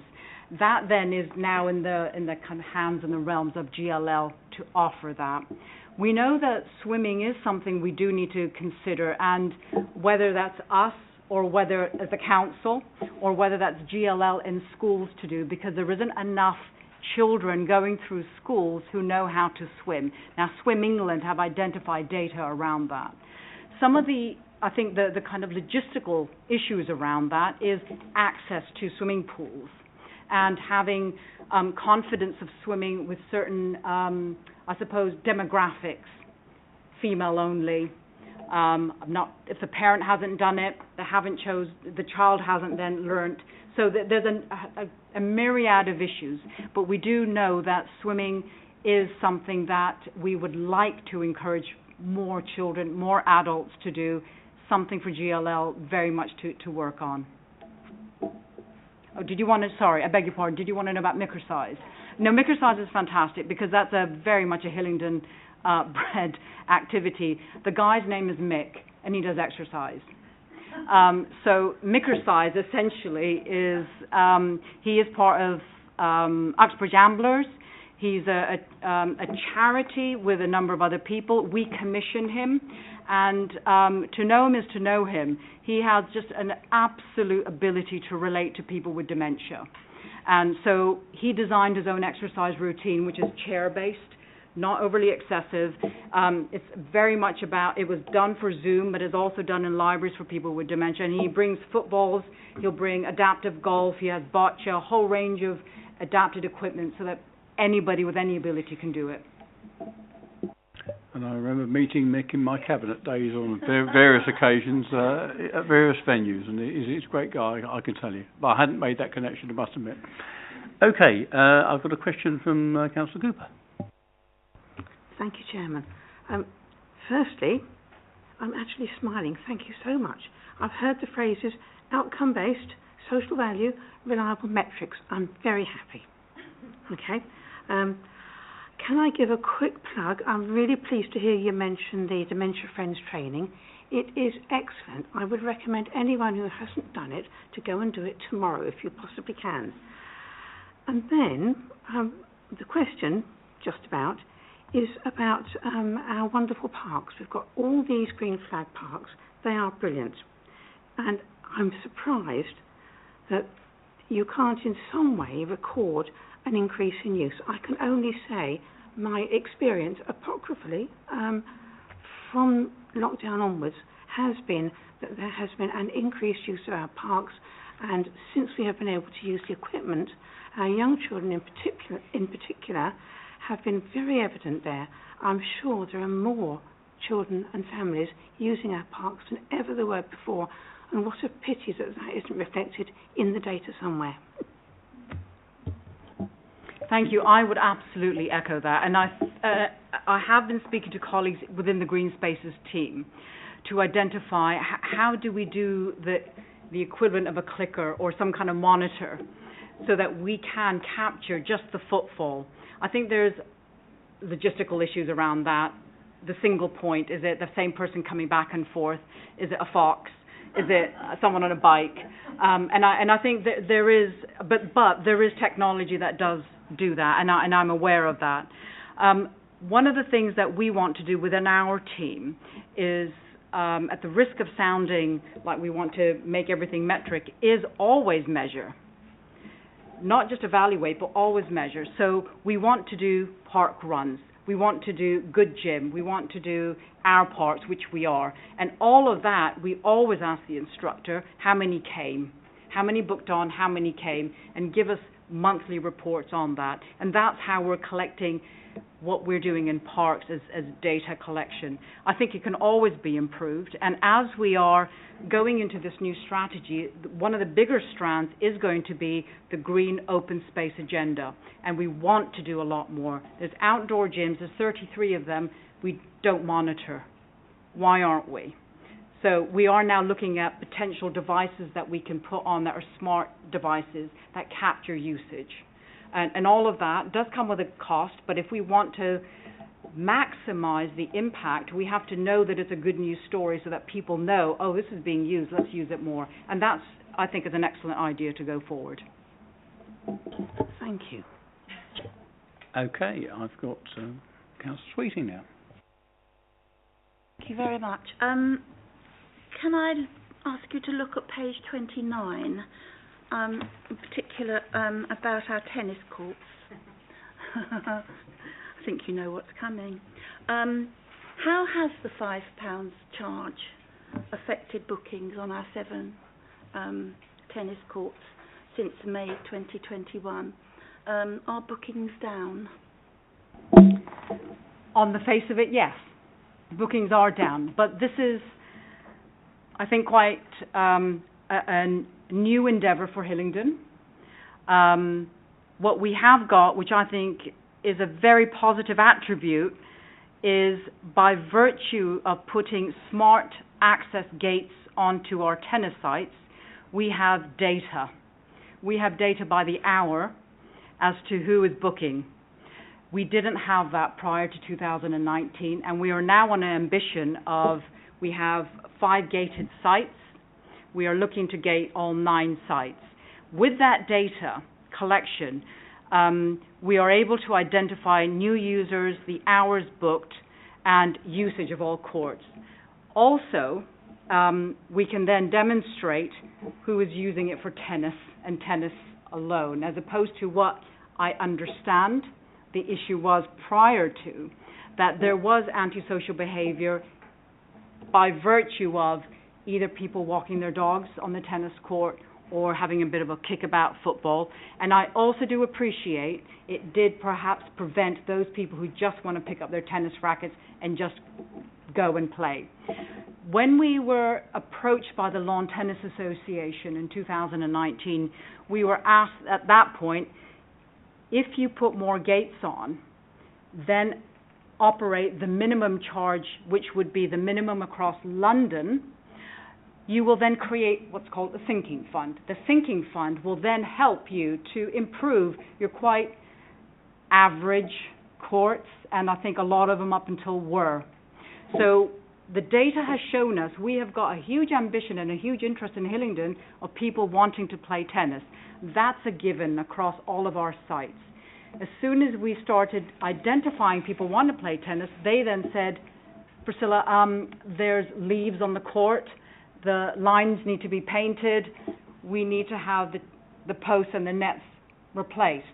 So when we have more data, we have more people, we have more requirement for there to be upgrades and a renovation.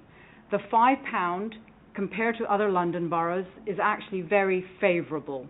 What we want to do is have this sink fund to make improvements, which we're beginning to do. So since May, 8 months, we've made, although the data here says 18,000, we've made £19,000. I've been asked to jet wash 2 tennis sites, and that's £900 per court. So if you're a 4-court site, that's £3,600, and that's just to clean a court. On top of that, we want to have a tennis development plan so that we don't marginalise people who have yet to enjoy tennis. And what we are wanting to do is have community tennis offers. We have tennis for free already being offered. We are building a workforce within communities so that they can be trained to become coaches for tennis at Rosedale, at the Closes, at Fastnage. And that's what we want to now build on. We have come so far since 2019. The LTA are so impressed, they've actually given us 2 gates, and they're now going to, they promised to gate the further 5 courts. They cost £6,000 a piece. And then what they have agreed to do is that they are putting Hillingdon as a forerunner for the renovation fund that was announced in July last year by the government because of the data, because of the interest, and now we want to use some of that sink fund to open up cheap, accessible, free tennis for all. Quick supplementary, of course. In fact, I mean, numbers have gone down very significantly. You've provided me with information and I can do my sums. And I am concerned about, specifically about certain of the courts, and particularly those in areas of more deprivation, where there's a real problem with getting youngsters of all ages, let's put it that way, to actually use the facilities. And what are we doing about encouraging? Because I can see that there's free weekly coaches in certain, Cavendish Rec. Can that be rolled out into more areas, especially the areas that you can see by your statistics are not really reaching very high numbers of hours of use? I think that's a very valid point. What was of interest to us was that we knew the south of the borough was where we did want to focus our attention for tennis, because tennis has got the, I suppose, the moniker that it is for middle class elite and the ones who go to Wimbledon. We know tennis is a fantastic sport. It's inclusive to all. We've got adaptive tennis for people with dementia, with learning disabilities and the like. However, what we do want is families playing tennis. We want young people playing tennis. So what we did is that in our team, we paid for level 1 and level 2 LTA accredited training for individuals within the Hayes Muslim Centre. They had 130 young people over lockdown, when tennis was allowed, attend the courses. The interest grew and grew to the extent that they said we would like to be trained up as coaches. So we spoke to the LTA. They provided free further training, free equipment, and then provided level 1 and level 2 coaching for those individuals, and they are now going to run tennis for free at Rosedale. We then said, what about the closes? We've just got them gated. It's a refresh there. So we put out a tender to tennis coaches across Hillingdon, and the LTA supported us by putting it through their networks. None of the tennis coaches wanted to teach in the south of the borough. So one of the things I am in a slight challenge is identifying accredited coaches to attend places where they haven't in the past. The reason why Tennis for Free is operating at Cavendish, and we now have an adults and a young girls tennis offer in Churchfield Gardens and in Cavendish, because again, we put this whole piece out to tender and only one tennis coach replied. He's from Eastcote Tennis Lawn Association. So it's not for lack of wanting. We also need to think about the logistics of capacity, and we will only have accredited coaches. We won't just have anybody who can just do a knockabout. So we are still working, but my real passion here is that once we get more and more tennis happening, that in itself builds more interest for other tennis coaches to come in. And if we can say that Hillingdon has now got 9 fantastic playable tennis courts, then there is interest, because the commercial tennis coach will then begin to see there's something that is viable for them. We will then manage the whole tennis piece so that they don't just run off with a £5 themselves. It is very much how we offer it and how we would like to. Thank you very much. And thank you for your enthusiasm. So I'm going to say I can feel it from here, absolutely.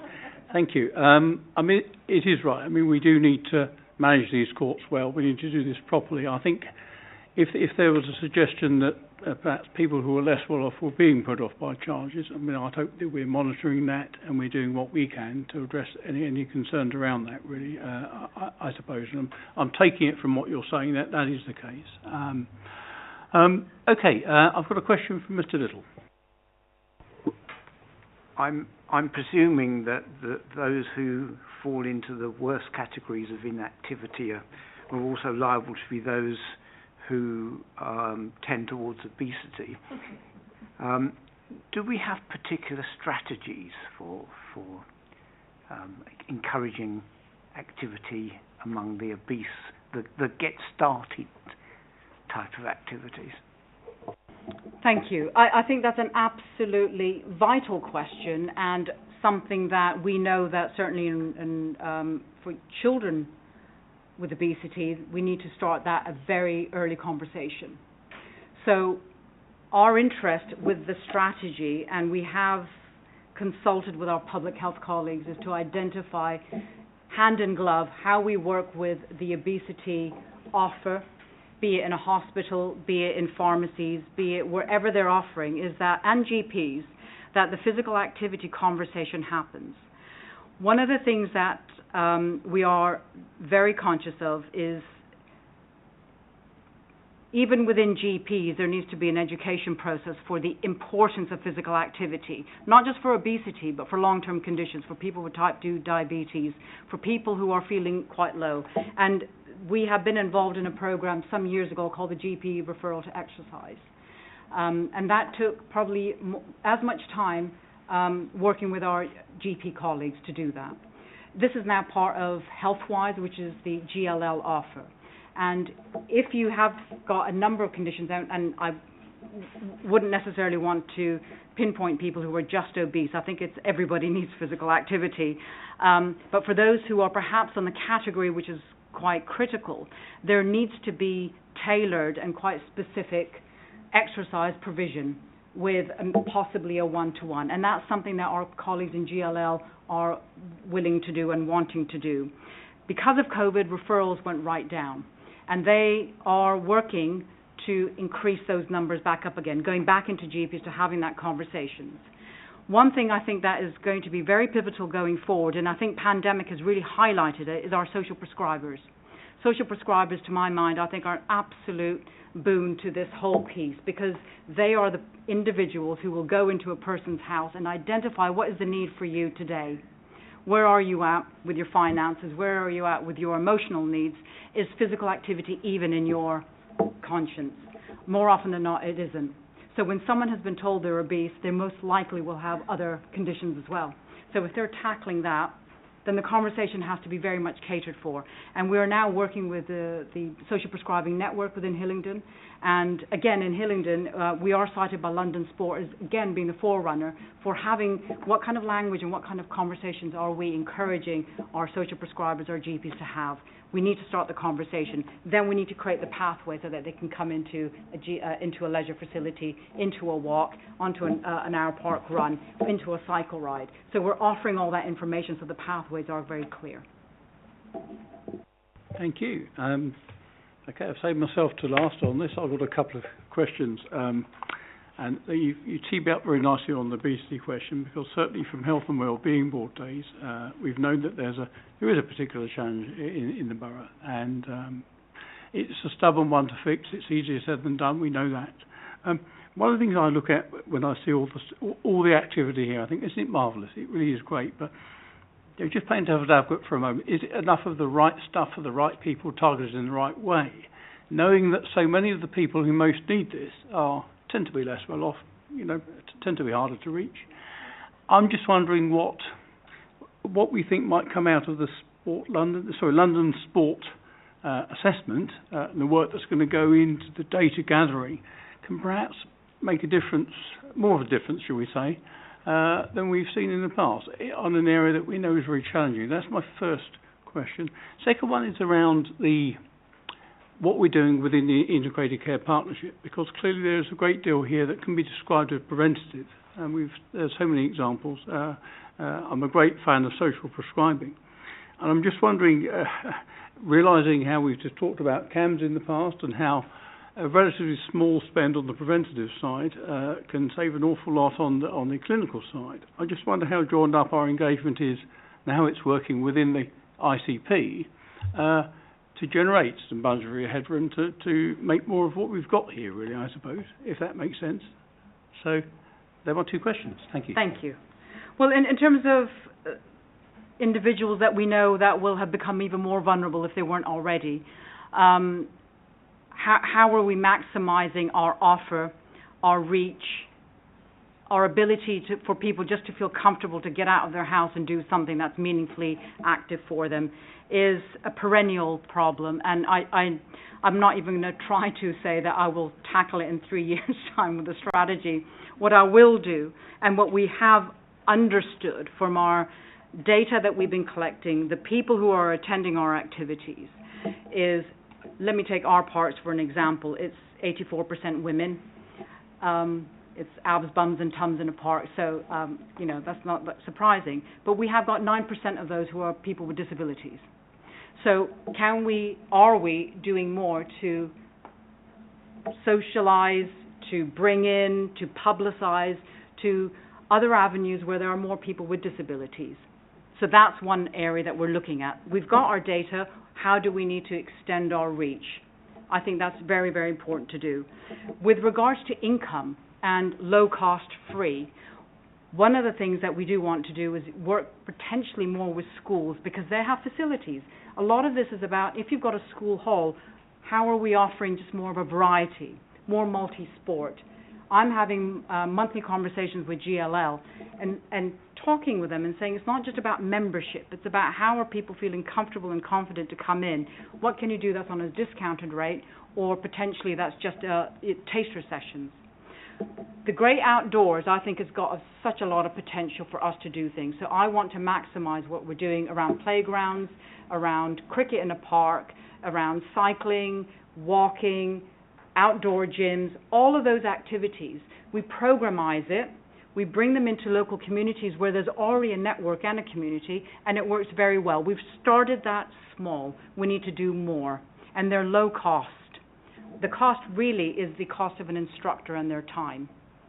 One of the things we need to be very careful about when we look at people with learning disabilities or autism, and we've now started sessions, is that we also need to, again, look at the logistics of you need to have 2 coaches in ratio to the number of children there.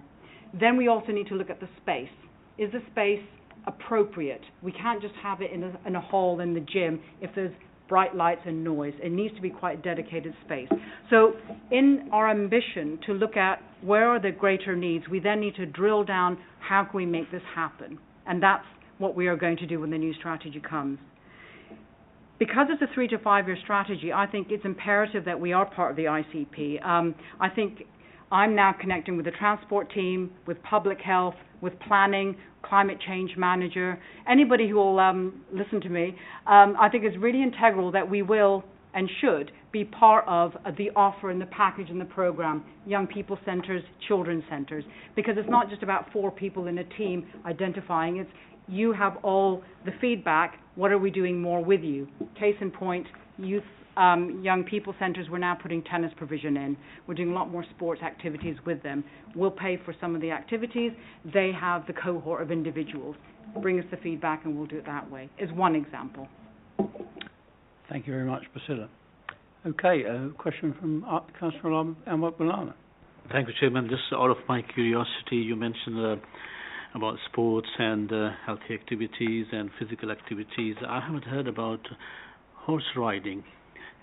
I believe it's very attractive. I mean, taking young people off the streets and engaging with them in adopting the healthy lifestyle and physical activities, horse riding. I'm not sure about the cost, but just my curiosity. Anything on that? I'm as curious as you. I've not come across horse riding. I will certainly look into it.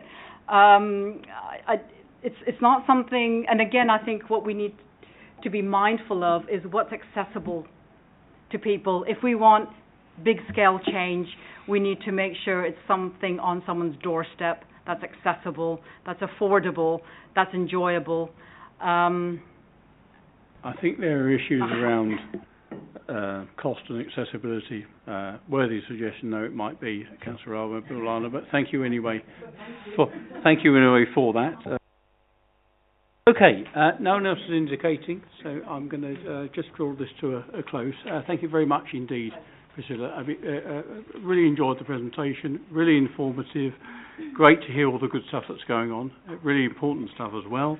There are a couple of recommendations. One is that we note the work programme of the activity team, that absolutely. And there's another recommendation that we look at this again at a future date. I guess at this stage in the electoral cycle, I should say, for those of us that are here still. Irrespective of that, can we agree with those recommendations? Yes. Thank you. Thank you again, Priscilla.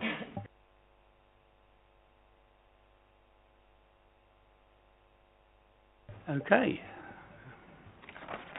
So we come on then to agenda item 7, elective home education policy, and we're going to hear from Catherine about an update on the policy. So over to you, please. Thank you, Chairman. Yes, so I'm here to talk about an update of the policy that we implemented last year on elective home education. So just to remind the committee about what exactly we're talking about in regards to elective home education, it is a term that's used by the Department of Education to describe the educational provision provided by parents at home to their children rather than providing their education through a school. It's important, I think, to highlight that whilst education in England is compulsory, school is not, and so the term education is quite a broad one. As a council, Hillingdon does have a statutory duty to make sure that all children within our local authority are receiving a full-time, adequate education, but there are no statutory definitions about what that means, so that can make our role quite difficult, and there are some grey areas which we've tried to pull out through this report. I also wanted to give you just a sort of snapshot data landscape for the last couple of years, because I think that's quite important in the context of the pandemic, and it's had a significant impact on our numbers of children who have been chosen to be electively home educated. So in the last academic year, 2020-21, our numbers reached a peak of 634, which is a 70% increase on the previous year.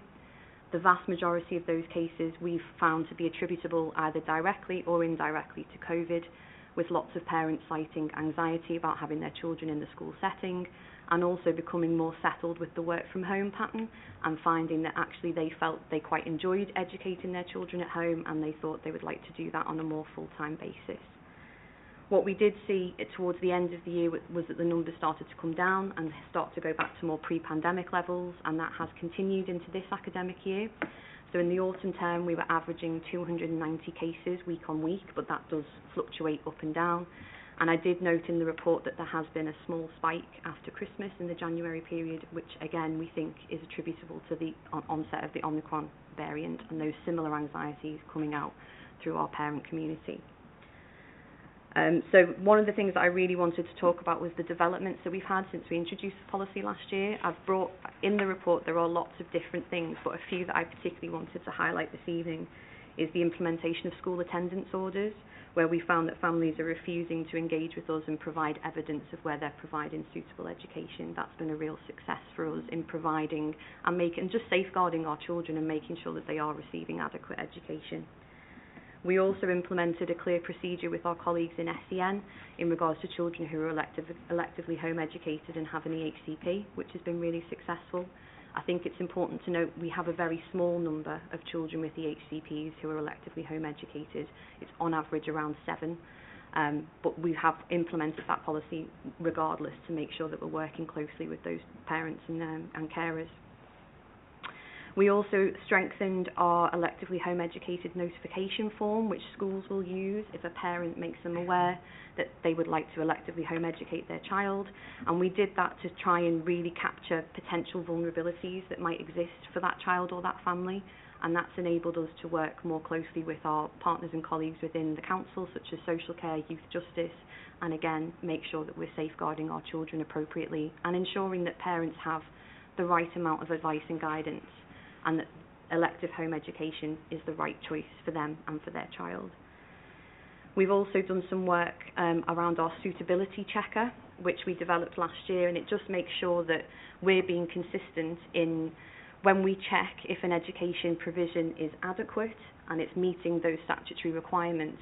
That's a very grey area because, as I said, it doesn't have a statutory definition, and we've tried to be a bit tighter with that and make sure that if I was to look at an education compared to if Dan looked at an education, there would be a table of criteria by which we're making that judgment, which we weren't previously doing. It was very much a judgment based on what we thought was appropriate.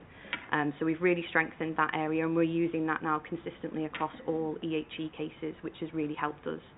And I think will be important to evidence moving forward, particularly if we have to go to a school attendance order. The other thing that we've done is we've worked a bit more closely with some charities and organisations that work with the Gypsy Roma traveller community, because they typically have more children who are electively home educated.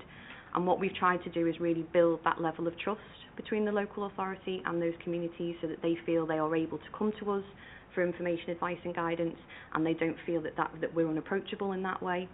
There is a GRT pilot that's just got underway with some of my other colleagues in education, and they've just employed this month a participation officer to specifically work with the GRT community, so we're going to start doing some more joined up work in regards to EHE with them as well.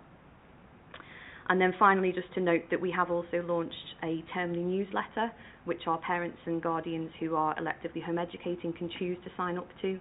That keeps them up to date with everything that we're doing, but also signposts and services and things that they might be interested in. And we've also expanded our online presence so that parents and guardians, again, can go online, can see what's available and get in touch with us if they feel they want to. So in terms of looking to the future, I know in the past it's often been spoken about the government, it's been high on their agenda. They've been consulting on elective home education since 2019, and one of the biggest things they've spoken about is having a mandatory register for all children who are electively home educated, which we would welcome, and I know lots of other colleagues and other local authorities would do the same. Just in January, they have confirmed that they are going to implement a register, which will be mandatory, but they have said it will be 2 to 3 years before that's fully implemented. So whilst we know it's on the horizon, it's not quite happening just yet. But that's nevertheless going to form a very important part of our plans moving forward as a service. And finally, as a service, it's new to my remit, so I'm still very much getting to grips with everything. As has been noted in the committee, I'm also a fan of key performance indicators, and I'm aware that there aren't very many for this area, and unfortunately there are unlikely to be because of the nature of the work that we have to do. It's difficult. I can't measure things such as academic attainment and progress like I would do with other areas in education. But what I would really like to do, I think, is measure things, some softer targets, such as the engagement of parents and guardians with us and what's their experience of the interface with the local authority, and again with the GRT community, what's their experience.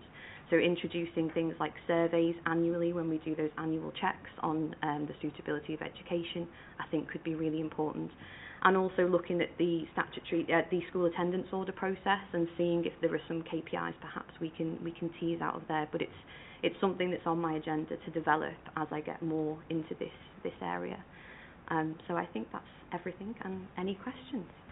Thank you very much, Catherine, for that. It's very helpful, very informative, and I think the point about performance is that there won't always be indicators. It's just helpful to know that, and if that is the case, how we're approaching gauging the impact of what we're doing, really, or whether it's benchmarking or whatever, I guess. That's helpful to know.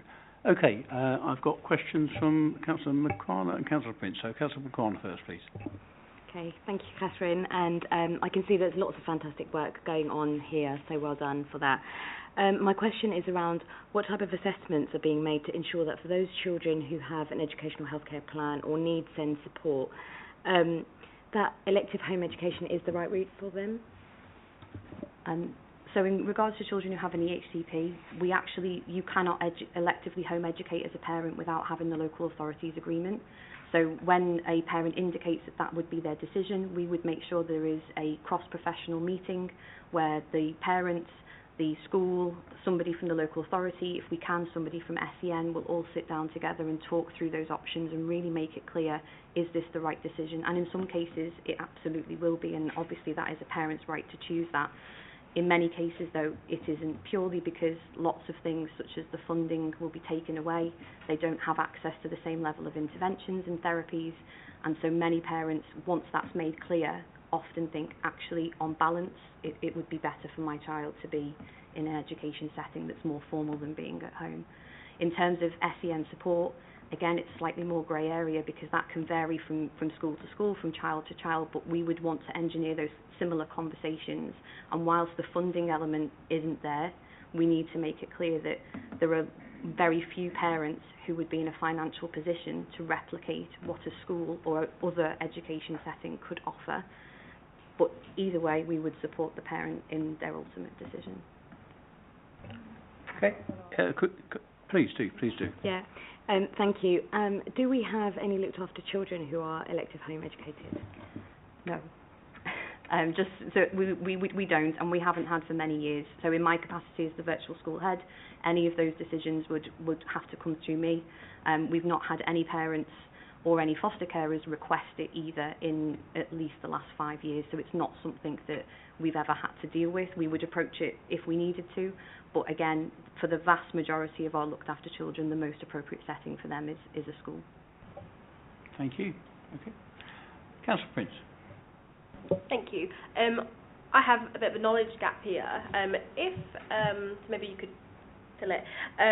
If a parent has a child and the child becomes of school age, but you never know about them and they just don't send them to school, when do you find out about them? Right? Is there a procedure, or is it that some children just never known about, which is a bit of a horrifying thought? In short, yes. And this is why the mandatory register is so desperately needed. The only way we would know about them is if the parent chooses to make us aware. If they choose not to, we might become aware if they come into access, they happen to access other services. Sometimes we've even had GPs who've mentioned things to us, and so there are other professionals who we've provided briefing sheets to, so they know how to get in touch with us. But I admit, it's a worrying black hole, but there is very little at the moment that we can do to fill it until we get that mandatory register. Quick follow-up, yeah, of course. In the instance that, for example, a GP contacts you and says, we've become aware of this child, what do you then do? Do you contact the parents, say we're aware of a child? Yes.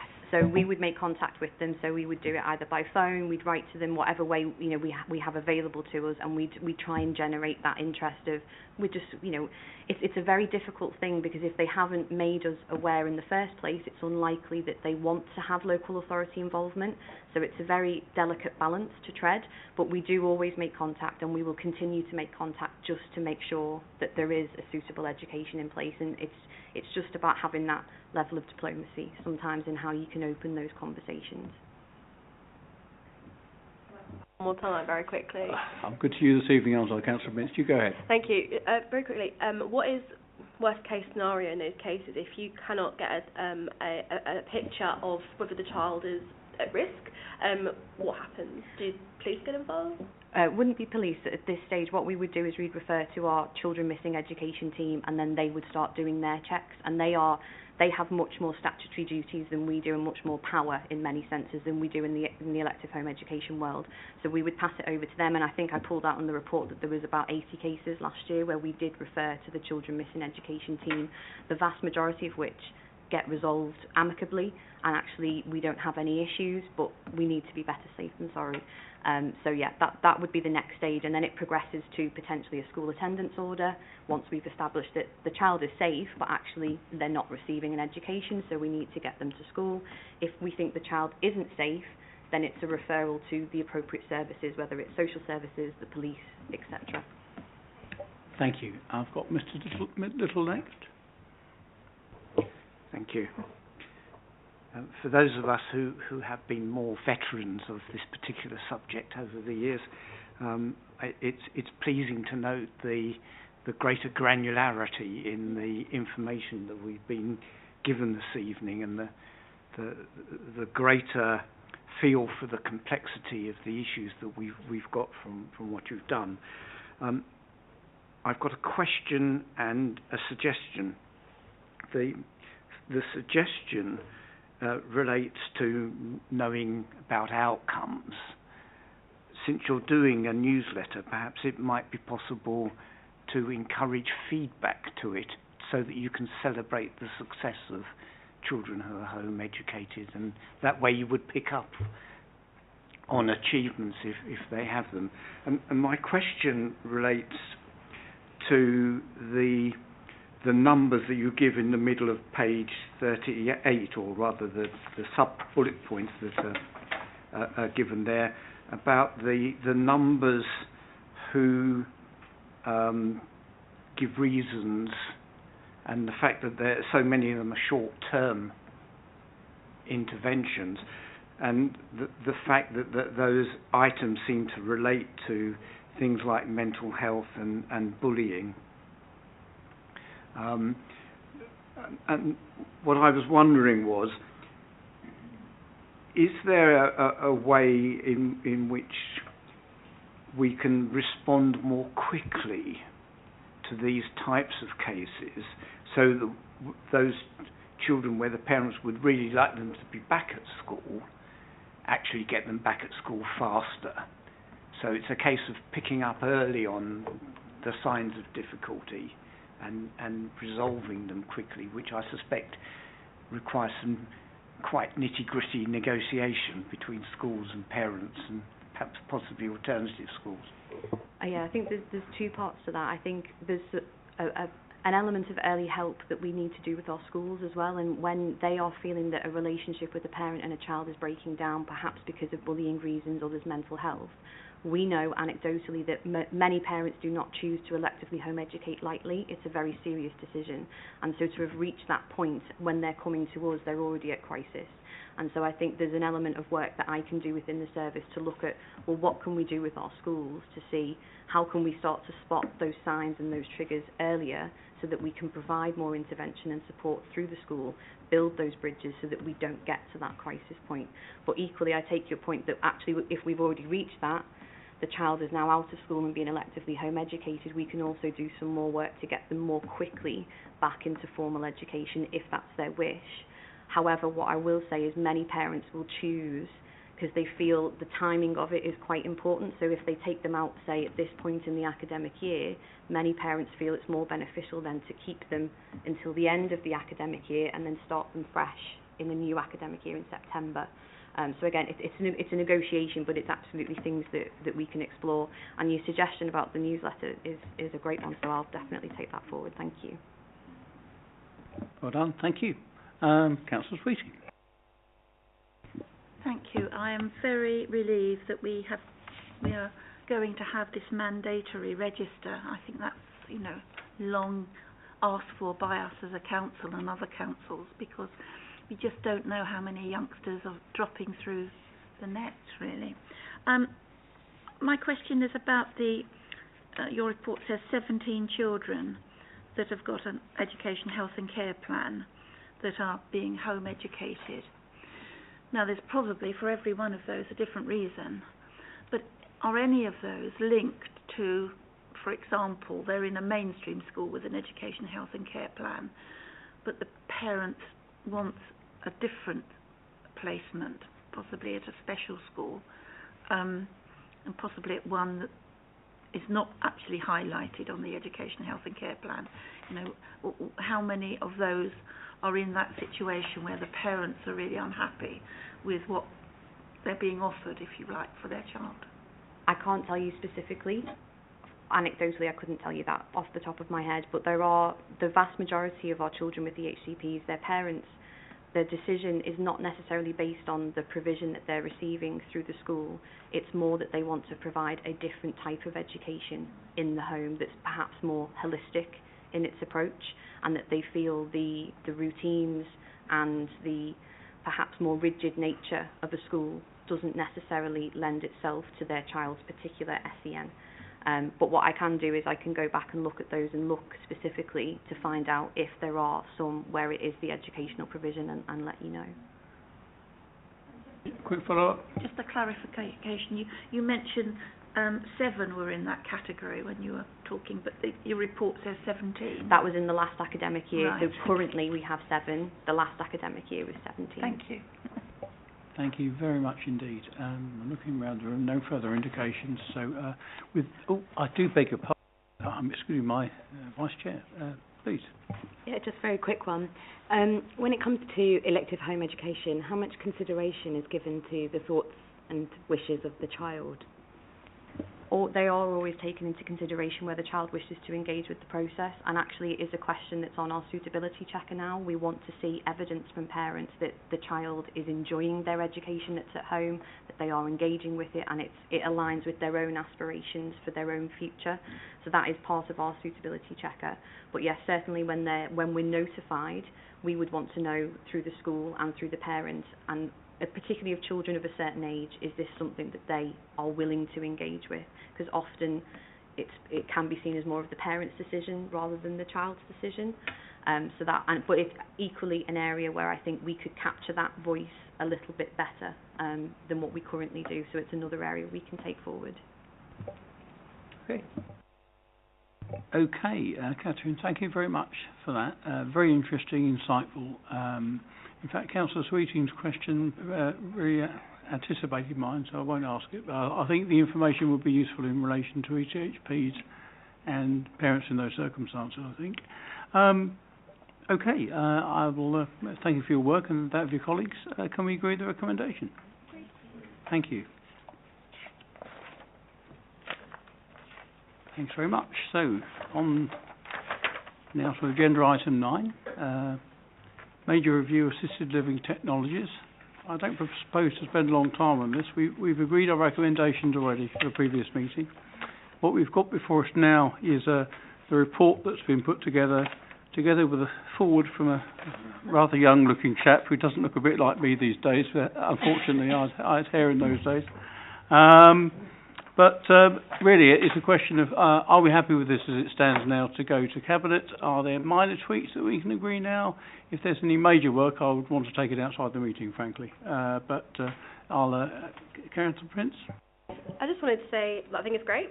While I've got the mic on, just well done for sitting through that really long meeting. I'm sure you're now an expert on every area of this committee. Not so much... It's not substantive really in feedback, but run a spell check through it. A few times ATL is used rather than ALT, which might get missed on a spell check, but that's it. Otherwise, I think it's great. Thank you, and I'd echo my thanks as well to yourself, Darren, the whole lot of the team, everyone who's been involved in this, and indeed to colleagues who have participated in the process all the way through. It's been quite a learning for me, first one I've seen end to end. But I think we've got something fairly meaty and substantial to present to Cabinet. I look forward to doing that. So the recommendation agreed then? Okay, thank you very much. Thank you. No, I must say that the process has been an eye-opener for me as well, so it's enough to take forward, and I think with the wider digitisation agenda, it's key that we can get this all aligned, and not mentioned in the report, but just recently I've just joined the Hillingdon Healthcare Partnerships Digitisation Board as well, so we can try and knit it all together with what the health services are trying to do from a digital perspective. So, thank you for the comments and the feedback. Indeed. Very useful. And I should have invited you to comment first before we did the recommendation. So apologies for that, but never mind. Thank you very much indeed. Thank you. On to agenda item 10, which is the work programme. Now, I'll simply say, are there any comments or questions, or can we agree with the recommendation? Yep. We've got a bit of work to do between now and the next meeting, but it's quite a way away, so that perhaps it's no bad thing that we've got that. There doesn't seem to be any rhyme or reason to the timing of these meetings. So we're just 4 weeks on from the last one, but it's nearly 2 months to the next one. So I don't know quite how that works, but anyway. Okay, recommendation agreed. And then finally, agenda item 11, the Cabinet Forward Plan. Again, comments, or can we agree with the recommendation?